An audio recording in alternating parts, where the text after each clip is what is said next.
സാറേ നമസ്കാരം. എല്ലാവർക്കും നമസ്കാരം. നമസ്കാരം. ഒരു മിനിറ്റ്. നമസ്കാരം സാർ.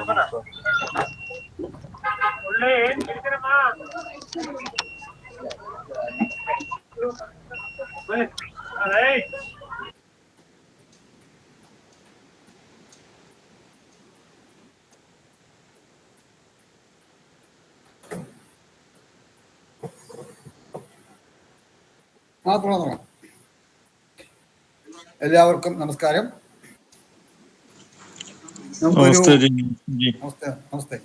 നമുക്കൊരു പ്രാർത്ഥനയോട് തുടങ്ങാം.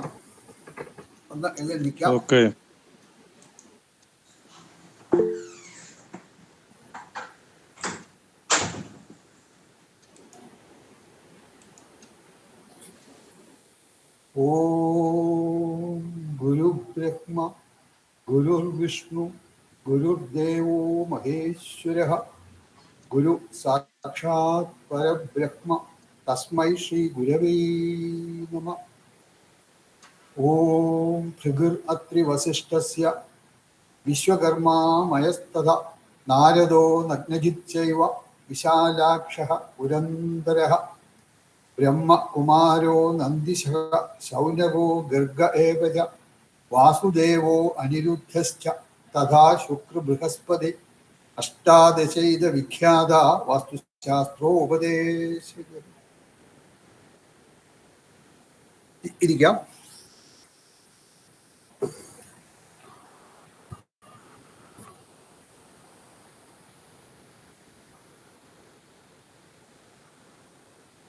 ഭാരതീയ വാസ്തു ജ്യോതിഷ പഠനശാല നടത്തുന്ന ഈ വാസ്തുശാസ്ത്രത്തിൻ്റെ പോസ്റ്റ് ഗ്രാജുവേറ്റ് ഡിപ്ലോമ കോഴ്സിൽ പങ്കെടുക്കാൻ ആയിട്ട് ഈ ഓൺലൈൻ ക്ലാസ്സിൽ പങ്കെടുക്കുന്ന എല്ലാവർക്കും എൻ്റെ ഹൃദയംഗമമായ സ്വാഗതം.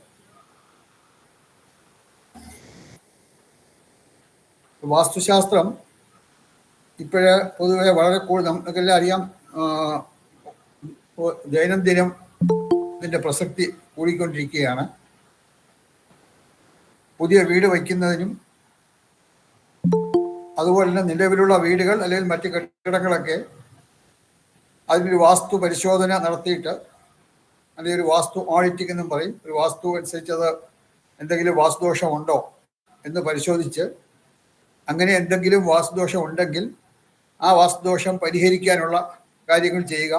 ഇതെന്ന് വളരെ കൂടുതലായിട്ടെന്ന് ഒരു നല്ല ശതമാനം ആൾക്കാരും ഇപ്പോൾ ഇത് ചെയ്തുകൊണ്ടിരിക്കുകയാണ്. കുറച്ച് വർഷങ്ങൾക്ക് മുമ്പ്, ഒരു 15 വർഷം മുമ്പൊക്കെ എടുത്താൽ അതുമായിട്ടൊന്ന് താരതമ്യപ്പെടുത്തിയാൽ ഇന്ന് വളരെ കൂടുതലാണ്. അന്ന് അപ്പോഴ് ഈ വാസ്തു നിബന്ധനകൾ അനുസരിച്ച് വീട് വയ്ക്കുന്ന ആളുകളുടെ ഒരു ശതമാനവും അത് ഇന്നുമായിട്ട് കമ്പയർ ചെയ്താൽ ഇന്നത് വളരെ കൂടുതലാണെന്ന് മനസ്സിലാക്കാൻ സാധിക്കും. നമ്മൾ എൻ്റെ അടുത്ത് തന്നെ വരുന്ന ആൾക്കാർ വളരെ കൂടുതലാണ്. ഇന്ന് വളരെ കൂടുതൽ ആൾക്കാർ ഇതിനു വേണ്ടി സമീപിക്കുന്നുണ്ട്. അതായത് ഇതിൽ കൂടുതൽ ആളുകൾ ഇതിൽ വിശ്വസിച്ചുകൊണ്ടാണ് ഇപ്പോൾ ആൾക്കാർ കൂടുതലായിട്ട് വന്നിരിക്കുന്നത്. അപ്പം അങ്ങനെ ഇതിൽ വിശ്വാസമുള്ളവരുടെ എണ്ണം കൂടിക്കൊണ്ടിരിക്കുകയാണ്. കാരണം ഇതിൻ്റെ ഒരു പെർസെൻറ്റേജ് റിസൾട്ടാണ്. ഒരു വീട്ടിൽ എന്തൊരു വാസ്തുദോഷം ഉണ്ടെങ്കിൽ ആ വാസ്തുദോഷങ്ങൾ കറക്റ്റായിട്ട് അറിയാവുന്ന ഒരു വാസ്തു വിദഗ്ധൻ വന്ന് പരിശോധിച്ച് അതിനുള്ള കറക്ഷൻസ്, പരിഹാരങ്ങൾ നിർദ്ദേശിക്കുകയും ആ പരിഹാരങ്ങൾ ചെയ്യുകയും ചെയ്താൽ, കാരണം പരിഹാരങ്ങൾ നിർദ്ദേശിച്ചുകൊണ്ടോ നോക്കിയതുകൊണ്ടോ കാര്യമില്ല, ആ പ്രസ്തുത പരിഹാരങ്ങൾ ചെയ്യുകയും ചെയ്താൽ വളരെയധികം വ്യത്യാസം ആ വീട്ടിൽ താമസിക്കുന്നവരുടെ ജീവിതത്തിൽ ഉണ്ടാകുന്നതായിട്ട് ധാരാളം ഉദാഹരണങ്ങളുണ്ട്. മിക്കവാറും 100%, സാധാരണ പലയിടത്തും 90% കൂടുതൽ നല്ല റിസൾട്ട് വന്നു കഴിഞ്ഞാൽ തന്നെ അത്, പക്ഷെ ഇവിടെ അതല്ല. ഇവിടെ ശരിയായ വിധത്തിലാണ് ആ പരിശോധന നടത്തുകയും ശരിയായ വിധത്തിലാണ് പരിഹാരങ്ങൾ നിർദ്ദേശിക്കുകയും അത് ചെയ്യുകയും ചെയ്യുന്നതെങ്കിൽ 100% ആണ് അവിടെ അങ്ങനെ ചെയ്യുന്നവർക്ക് അതിൻ്റെ ഗുണങ്ങൾ, വിവിധ തരത്തിലുള്ള ഗുണങ്ങളാകും. ഗുണങ്ങൾ ഉണ്ടാകുന്നു. വിവാഹം ചെയ്യാതെ, വിവാഹം നടക്കാതിരുന്ന ആൾക്ക് വിവാഹം നടക്കുക, അല്ലെങ്കിൽ ജോലി കിട്ടാതിരിക്കുന്നവർക്ക് ജോലി കിട്ടുക, അല്ലെങ്കിൽ പ്രൊമോഷൻ കിട്ടാതിരിക്കുന്നവർ പ്രൊമോഷൻ കിട്ടുക, അങ്ങനെ പല വിധത്തിൽ ഒരുപാട് ധാരാളം എണ്ണിയാലെടുക്കാത്ത ഉദാഹരണങ്ങൾ നമുക്ക് പറയാൻ സാധിക്കും.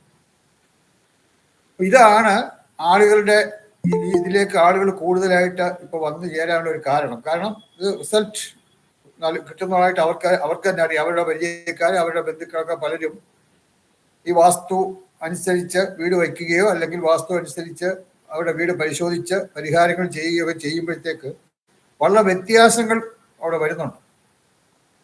എന്തുകൊണ്ടാണ് ഈ വ്യത്യാസം വരുന്നതെന്ന് പലർക്കും അറിയാൻ സാധിക്കില്ല. പക്ഷെ വ്യത്യാസങ്ങൾ വരുന്നു എന്നതൊരു ഒരു വസ്തുതയാണ്. അപ്പൊ ഇത് കൂടുതൽ ആളുകളെ ഇതിലേക്ക് ആകർഷിച്ചുകൊണ്ടിരിക്കുന്നു. അപ്പൊ അതുകൊണ്ട് തന്നെ ഇതിന്റെ ഡിപ്ലോമ കോഴ്സ്, അതായത് ബേസിക് കോഴ്സ് എന്ന് പറഞ്ഞാൽ diploma course, post graduate diploma course എന്ന് പറഞ്ഞാൽ അഡ്വാൻസ് കോഴ്സാണ്. അപ്പൊ ഈ രണ്ട് കോഴ്സുകളും നമ്മൾ ആ കോഴ്സുകളുള്ള കണ്ടന്റ്സ് ഒക്കെ നമുക്ക് മനസ്സിലായിട്ടുണ്ടെങ്കിൽ അത് നമ്മൾ വെറുതെ അറ്റൻഡ് ചെയ്തുകൊണ്ട് മാത്രം കാര്യമില്ല. വെറുതെ ഒരു ക്ലാസ് വന്നു ഒരു പരീക്ഷ എഴുതി ജയിച്ചു എന്നുള്ളതുകൊണ്ട് മാത്രം കാര്യം അത് ഇത് മനസ്സിലാവുന്നുണ്ട്. ഇത് പറയുന്ന കാര്യങ്ങൾ നമ്മൾ മനസ്സിലാക്കുകയും അതിനാണ് പ്രാധാന്യം. പരീക്ഷയും റിസൾട്ടും പരീക്ഷ പാസ്സാകേണ്ടതും പഠിക്കേണ്ടതും എല്ലാം ആവശ്യമാണ്. അതൊന്നും ഞാൻ ഒട്ടും താഴ്ത്തി കാണുകയല്ല. പക്ഷെ ഏറ്റവും പ്രധാനം എന്ന് പറയുന്നത് ഇത് ഉൾക്കൊള്ളുകയാണ്. ഈ വിഷയത്തെ നമ്മൾ എങ്ങനെ ഉൾക്കൊള്ളുന്നു, ഈ വിഷയം നമ്മൾ എങ്ങനെ മനസ്സിലാക്കുന്നു, അത് നമുക്ക് എങ്ങനെ പ്രയോഗിക്കാൻ കഴിയുന്നു. മനസ്സിലാക്കുക, പ്രയോഗിക്കുക. അപ്പൊ ആ രണ്ട് കാര്യങ്ങൾക്കാണ് കൂടുതൽ പ്രധാനം. മനസ്സിലാക്കിയോണ്ട് മാത്രം കാര്യമില്ല. നല്ലപോലെ അറിയാവുന്നവർക്ക് പ്രായോഗികമായിട്ട് ചിലപ്പോൾ അവർക്ക് 100% അവരെ ഇതിന്റെ പ്രയോഗത്തിൽ വിജയിച്ചില്ല എന്ന് വരും. അപ്പം നമ്മൾ കാര്യങ്ങൾ മനസ്സിലാക്കുക. തിയറി ആൻഡ് പ്രാക്ടിക്കൽ രണ്ടും വേണം. ചെറിയ നേരത്തെ ഇതിന്റെ ഇൻട്രൊഡക്ഷൻ ക്ലാസ്സിൽ നിങ്ങളെല്ലാവരും ഇൻട്രൊഡക്ഷൻ ക്ലാസ്സിൽ വന്നോന്ന് എനിക്കറിയില്ല. ഇൻട്രൊഡക്ഷൻ ക്ലാസ്സിൽ വന്നവർക്ക് ഞാൻ അന്ന് പറഞ്ഞതാണ്. അതായത് വാസ്തുവിന്റെ ഈ നമ്മുടെ ഡിപ്ലോമ കോഴ്സും പോസ്റ്റ് ഗ്രാജുവേറ്റ് ഡിപ്ലോമ കോഴ്സും ഉണ്ട്. ഡിപ്ലോമ കോഴ്സ് എന്ന് പറയുന്നത് ഏതാണ്ട് പൂർണ്ണമായും തിയറി ഓറിയന്റഡ് ആണ്. വാസ്തുശാസ്ത്രം പ്രധാനപ്പെട്ട തിയറി. നമ്മൾ ഒരുപാട് കാര്യങ്ങൾ മനസ്സിലാക്കി ഒരു വീടിന്റെ ഒരു ചെറിയ ഉദാഹരണം പറയുകയാണെങ്കിൽ വീടിന്റെ വെളിയിലത്തെ ചുറ്റളവ്, ഈ വെളിയിലത്തെ ചുറ്റളവ് നോക്കിയിട്ട് ആ ചുറ്റളവിൽ നിന്ന് ചില കാൽക്കുലേഷൻ ഒക്കെ പഠിക്കണം. നമ്മുടെ അതിന്റെ ഡിപ്ലോമ കോഴ്സിലും ഉണ്ട്. പോസ്റ്റ് ഗ്രാജുവേറ്റ് ഡിപ്ലോമ കോഴ്സിൽ റിവിഷൻ എന്ന് പറഞ്ഞുകൊണ്ട്, പക്ഷെ അത്രയും ഡീറ്റെയിൽ ആയിട്ട് പോയില്ല. ഡിപ്ലോമ കോഴ്സിൽ പഠിക്കുന്നതിന്റെ റിവിഷൻ ഫസ്റ്റ് ചാപ്റ്റർ റിവിഷനാണ്. പോസ്റ്റ് ഗ്രാജുവേറ്റ് കോഴ്സിലെ ഫസ്റ്റ് ചാപ്റ്റർ റിവിഷനാണ്. അപ്പോൾ ഒന്നും കൂടെ മറ്റേതാണ് കൂടുതൽ വിശദമായിട്ട് എങ്ങനെയാണ് അതിന്റെ ഫസ്റ്റ് പ്രിൻസിപ്പിളിൽ നിന്ന് തന്നെ നമുക്ക് മനസ്സിലാക്കാൻ സാധിക്കും. ഇതത് എങ്ങനെ അപ്ലൈ ചെയ്യുന്നു. ഇപ്പം ഉദാഹരണം പറയുകയാണെങ്കിൽ നമുക്കിപ്പോൾ വീടിന്റെ വെളിയിലത്തെ ചുറ്റളവിൽ നിന്ന് ഒരു ധാരാളം കാര്യങ്ങൾ മനസ്സിലാക്കാൻ സാധിക്കും. കാരണം വാസ്തുശാസ്ത്രത്തില് വിസ്തീർണത്തിനല്ല പ്രാധാന്യം. ഒരു വീടിന്റെ അല്ലെങ്കിൽ കെട്ടിടത്തിന്റെ വിസ്തീർണം, നമ്മൾ സാധാരണ ഇപ്പോൾ ഒരു വീട് വെക്കണമെങ്കിൽ 2000 square feet, 1000 square feet, 1500 square feet അല്ലെങ്കിൽ ചതുരശ്രയടി എന്ന് നമ്മൾ പറയും. അപ്പൊ അവിടെ സാധാരണ നമ്മൾ വീട് വെക്കുമ്പോൾ നമ്മളും അല്ലെങ്കിൽ കോൺട്രാക്ടറോട് പറയുന്നതൊക്കെ ഇത്ര ഒരു സ്ക്വയർ ഫീറ്റിന് ഇത്ര രൂപ എന്നൊക്കെ പറഞ്ഞിട്ടായിരിക്കും ഇവൻ അതിന്റെ ഫൈനാൻഷ്യൽ ആയിട്ട് അല്ലെങ്കിൽ സാമ്പത്തിക കാര്യങ്ങളൊക്കെ ഡിസൈഡ് ചെയ്യുന്നതൊക്കെ സ്ക്വയർ ഫീറ്റ് അല്ലെങ്കിൽ ഏരിയ അല്ലെങ്കിൽ വിസ്തീർണം ആസ്പദമാക്കിയാണ്. പക്ഷെ വാസ്തുശാസ്ത്രത്തിൽ കൂടുതൽ പ്രാധാന്യം വിസ്തീർണത്തെക്കാൾ കൂടുതൽ ചുറ്റളവിനാണ്. അത് എന്തുകൊണ്ടാണ് അങ്ങനെ ഏരിയയേക്കാൾ അല്ലെങ്കിൽ വിസ്തീർണത്തെക്കാൾ കൂടുതൽ പ്രാധാന്യം ചുറ്റളവിന് വന്നതെന്നുള്ളത് ഈ ഡിപ്ലോമ കോഴ്സ് പഠിക്കുന്നവർക്ക് ആദ്യം അത് മനസ്സിലാക്കണം. ആദ്യം അതിന്റെ ഒരു എക്സാമ്പിളും എല്ലാം കാണിച്ചിട്ടാണ് നമ്മൾ ക്ലാസ് തുടങ്ങുന്നത് തന്നെ. അപ്പം അതുകൊണ്ട് തന്നെ ഈ കോഴ്സുകളിൽ നമുക്ക് തിയറി, കഴിഞ്ഞ ഇൻട്രൊഡക്ഷൻ ക്ലാസ്സിൽ പറഞ്ഞാണ്, ഫൗണ്ടേഷൻ സ്ട്രോങ് ആയാൽ മാത്രമേ അതിന്റെ മുകളിലോട്ടുള്ള ബേസ്മെന്റും അതുപോലെ ഭിത്തിയും മേൽക്കൂരയും അതിനൊക്കെ ബലം വേണമെങ്കിൽ ഫസ്റ്റ് ഫൗണ്ടേഷൻ സ്ട്രോങ് ആവണം.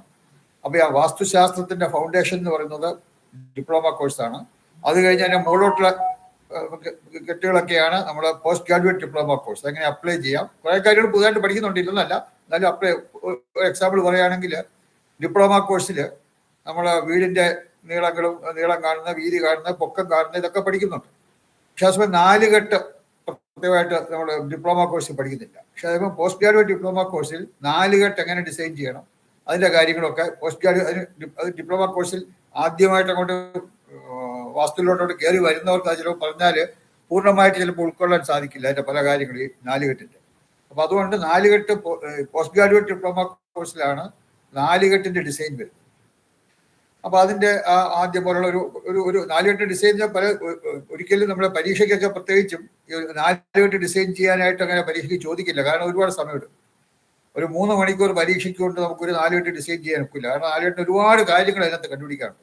പല കാര്യങ്ങൾ കണ്ടുപിടിച്ച് അതെല്ലാം മനസ്സിലാക്കി അതിൻ്റെയൊക്കെ വാല്യൂ കണ്ടുപിടിച്ചാൽ മാത്രമേ 4 കെട്ട് നമുക്ക് ഡിസൈൻ ചെയ്യാൻ ഒക്കുള്ളൂ. പക്ഷെ അതേസമയം ഏകശാല, ദ്വിശാല, ത്രിശാല, ചതുശാലയ്ക്കാണ് 4 കെട്ട് എന്ന് പറയുന്നത്. സാധാരണ നമ്മൾ ചെയ്യുന്ന കെട്ടിടങ്ങളെല്ലാം ഏകശാലയാണ്. അപ്പൊ ഏകശാല അതിന് സംവിധാനം, അതിന് 4 വിധത്തിലുള്ളതുകൊണ്ട് അതെങ്ങനെ ആ കാര്യങ്ങളൊക്കെ നമുക്ക് ഇനി ഇപ്പം ഞാനത് കൂടുതൽ എക്സ്പ്ലെയിൻ ചെയ്യുന്നില്ല. ആ ക്ലാസ് വരുമ്പോൾ ഏകശാല എങ്ങനെയൊക്കെയാണ്, എന്തൊക്കെയാണ് അതിൻ്റെ തമ്മിലുള്ള വ്യത്യാസങ്ങൾ എന്തൊക്കെയാണ്, ഈ കാര്യങ്ങളൊക്കെ നമ്മൾ പിന്നീട് സബ്ജക്റ്റിലേക്ക് വരുമ്പോൾ നമ്മളത് മനസ്സിലാക്കും.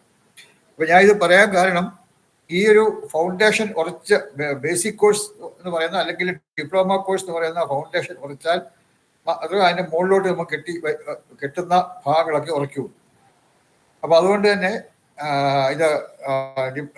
ഇതിപ്പോ നമ്മൾ പോസ്റ്റ് ഗ്രാജുവേറ്റ് ഡിപ്ലോമ കോഴ്സാണ്. പോസ്റ്റ് ഗ്രാജുവേറ്റ് ഡിപ്ലോമ കോഴ്സിൽ ഒരു ബേസിക് ആയിട്ടുള്ള ഒരു നോളജ് ഇല്ലാത്തവർ, ബേസിക് ആയിട്ട് ഒരു നല്ല ഇതിനെപ്പറ്റി അറിയാവുന്നവർക്ക് തീർച്ചയായിട്ടും ഈ കോഴ്സ് ഡയറക്റ്റായിട്ട് ചേരാം. പക്ഷെ ആ ഒരു നോളജ് ഇല്ലാതെ ആദ്യമായിട്ടാണ് വാസ്തുശാസ്ത്രം മനസ്സിലാക്കാൻ പോകുന്നത്, വാസ്തുശാസ്ത്രം പറ്റി പഠിക്കാൻ പോകുന്നത് ആദ്യമായിട്ടാണെങ്കിൽ ഈ കോഴ്സ് ചേർന്ന് കഴിഞ്ഞാൽ നമുക്ക് പൂർണ്ണമായിട്ടും ഫോളോ ചെയ്യാൻ പറ്റുന്ന വരില്ല. കാരണം ആദ്യം ബേസിക് കോഴ്സിൽ പഠിക്കുന്ന കാര്യങ്ങളെല്ലാം പഠിപ്പിച്ചിട്ട് പിന്നെ എടുക്കാൻ നമുക്ക് പറ്റില്ല. കാരണം നമുക്ക് സിലബസ് അങ്ങനെയാണ് അതിനകത്ത് നമ്മൾ അറേഞ്ച് ചെയ്തിരിക്കുന്നത്. അപ്പോൾ ഒരു സാമാന്യ ജ്ഞാനം ഈ വാസ്തുശാസ്ത്രം പറ്റി ഉള്ളവർക്ക് മാത്രമേ പോസ്റ്റ് ഗ്രാജുവേറ്റ് ഡിപ്ലോമ കോഴ്സ് പൂർണ്ണമായിട്ടും അത് ഉൾക്കൊള്ളാൻ സാധിക്കുള്ളൂ. അപ്പൊ അത് ഈ കാര്യം മനസ്സിലാക്കി വെക്കുക. അതുപോലെ തന്നെ നമുക്ക് അത് ഇൻട്രഡക്ഷനിൽ പറഞ്ഞതാണ് എൻ്റെ ഓർമ്മ. കാരണം ഇതുപോലുള്ള ഭാരതീയ പാരമ്പര്യ ശാസ്ത്രങ്ങൾ, വാസ്തുശാസ്ത്രമായാലും അതല്ല ജ്യോതിഷം ആയാലും, അങ്ങനെയുള്ള പാരമ്പര്യമായിട്ടുള്ള ഭാരതീയ പാരമ്പര്യ ശാസ്ത്രങ്ങൾ മനസ്സിലാക്കുമ്പം അത് മറ്റു വിഷയങ്ങൾ, ചരിത്രവും ഭൂമിശാസ്ത്രവും ഇംഗ്ലീഷും മാത്തമാറ്റിക്സും ഒക്കെ നമ്മൾ സ്കൂളിലും കോളേജിലും ഒക്കെ പഠിക്കുന്നുണ്ട്. അതുമായിട്ട് ഒരു പ്രധാന വ്യത്യാസം ഉള്ളത്, ഈ ഒന്നല്ല പല വ്യത്യാസങ്ങളുണ്ടെങ്കിലും പ്രധാനപ്പെട്ട വ്യത്യാസം എന്ന് പറയുന്നത് ഹയർ സോഴ്സുമായിട്ടുള്ള ഒരു ലിങ്ക്. ഒരു ഹയർ സോഴ്സ് ഉണ്ട്, അതിന് പ്രത്യേകിച്ച് പേരോ അങ്ങനെയൊന്നുമില്ല. അത് അതിനെ നമുക്ക് ഗുരുവായൂരപ്പനോ അല്ലെങ്കിൽ അള്ളാഹു എന്നോ അല്ലെങ്കിൽ എങ്ങനെ കർത്താവെന്നോ ഏത് പേരും വിളിക്കാം. കാരണം അതിന് പേരില്ല, അതൊരു ശക്തിയാണ്. പ്രപഞ്ചം മുഴുവൻ നിറഞ്ഞു നിൽക്കുന്ന ഒരു ഹയർ ഫോഴ്സ്, ഒരു ഹയർ ലെവൽ ഫോഴ്സ് ഉണ്ട്. ആ ഫോഴ്സിലൊരു വിശ്വാസം നമുക്കുണ്ടായിരിക്കണം. ആ ഫോഴ്സിൽ ആയിട്ടൊരു ലിങ്ക്, ആ ഒരു ബന്ധം നമുക്കുണ്ടായിരിക്കണം. നമുക്കെല്ലാവർക്കും ബന്ധമുണ്ട്, നമ്മളെല്ലാവരും ആ ഹയർ ഫോഴ്സുമായിട്ട് ബന്ധിക്കപ്പെട്ടവരാണ്. പക്ഷെ നമുക്ക് അത് പലർക്കും അത് പൂർണ്ണമായിട്ട് മനസ്സിലാക്കാൻ സാധിക്കില്ല. ആ ലിങ്കിനെ പറ്റി നമ്മൾ മനസ്സിലാക്കിയാൽ മാത്രമേ ആ ലിങ്കിൽ കൂടി നമുക്ക് പല ഗുണങ്ങളും മേന്മകളും ഉണ്ടാവുള്ളൂ. അപ്പൊ അതുകൊണ്ട് ആ ഒരു ലിങ്കിനെ പറ്റി കൂടുതൽ മനസ്സിലാക്കുക. അപ്പൊ ആ ഒരു ലിങ്ക് ഉണ്ടെന്നുള്ള വിശ്വാസം ഉണ്ടായിരിക്കുകയും ആ വിശ്വാസത്തോടു കൂടി ഇങ്ങനെയുള്ള സബ്ജക്റ്റ് പഠിച്ചാൽ മാത്രമേ ഇതുകൊണ്ട് പൂർണ്ണമായി ഉൾക്കൊള്ളാനും പ്രയോഗിക്കാനും സാധിക്കുള്ളൂ. കാരണം ഉൾക്കൊള്ളുക എന്ന് പറയുന്നതും പ്രയോഗിക്കുക, ഇത് അപ്ലൈ ചെയ്ത് വീടുകളിലൊക്കെ പരിഹാരങ്ങളൊക്കെ ചെയ്യുന്നതും സബ്ജക്റ്റ് മനസ്സിലാക്കുന്നതായിട്ട് വ്യത്യാസമുണ്ട്. അപ്പൊ ഇത് മനസ്സിലാക്കുന്നതിനും പിന്നീട് ഇത് അപ്ലൈ ചെയ്ത് അല്ലെങ്കിൽ ഇത് പ്രാക്ടിക്കലായിട്ട് ഇത് ചെയ്തിട്ട് നമുക്ക് എന്തെങ്കിലും വ്യത്യാസങ്ങൾ ഉണ്ടാക്കുന്നതിനും ഒക്കെ ഈ ആ ഒരു ഹയർ ലിങ്കുമായിട്ടുള്ള, ആ ഹയർ ഫോഴ്സുമായിട്ടുള്ള ലിങ്ക് വളരെ ആവശ്യമാണ്. അപ്പൊ അത് നമ്മൾ പ്രത്യേകം ശ്രദ്ധിക്കണം. രണ്ടാമത്, അത് കഴിഞ്ഞതിന് പറഞ്ഞ എൻ്റെ ഓർമ്മ, അതായത് ഒരു ഗവേഷണ ത്വര, അതായത് ഒരു റിസർച്ച് മെന്റാലിറ്റി. ആ ഒരു റിസർച്ച് മെന്റാലിറ്റിയോടുകൂടി, അതൊരു ഗവേഷണ ത്വരയോടുകൂടി വേണം ഈ കോഴ്സ് നമ്മൾ അറ്റൻഡ് ചെയ്യാൻ. കാരണം നമ്മൾ ഈ ക്ലാസ്സിൽ പലപ്പോഴും പല കാര്യങ്ങളും പലതരത്തിലുള്ള വാസ്തുദോഷങ്ങളെ പറ്റി മനസ്സിലാക്കും, വാസ്തു ഗുണങ്ങളെ പറ്റി മനസ്സിലാക്കും. ഈ വാസ്തുദോഷങ്ങൾ ഒരു വീട്ടിലുണ്ടെങ്കിൽ അല്ലെങ്കിൽ ഒരു കെട്ടിടത്തിലുണ്ടെങ്കിൽ ആ കെട്ടിടത്തിൽ കൂടുതൽ സമയം ചെലവഴിക്കുന്നവർക്ക് ഉണ്ടാകുന്ന ഇന്ന ദോഷങ്ങൾ ഉണ്ടാകും എന്നൊക്കെ നമ്മൾ ക്ലാസ്സിൽ നമ്മൾ മനസ്സിലാക്കും. അപ്പൊ അങ്ങനെ വരുമ്പോൾ ഇപ്പൊ ഞാൻ ഏതെങ്കിലും ഒരു ക്ലാസ്സിൽ ഒരു ദോഷത്തെ പറ്റി പറയുന്നു, ഒരു വാസ്തുദോഷത്തെ പറ്റി പറയുന്നു. ആ ദോഷം ഉള്ള വീട്ടിൽ താമസിക്കുന്നവർക്കുണ്ടാകുന്ന ദോഷഫലങ്ങൾ അത് പറഞ്ഞുകൊണ്ടിരിക്കട്ടെ.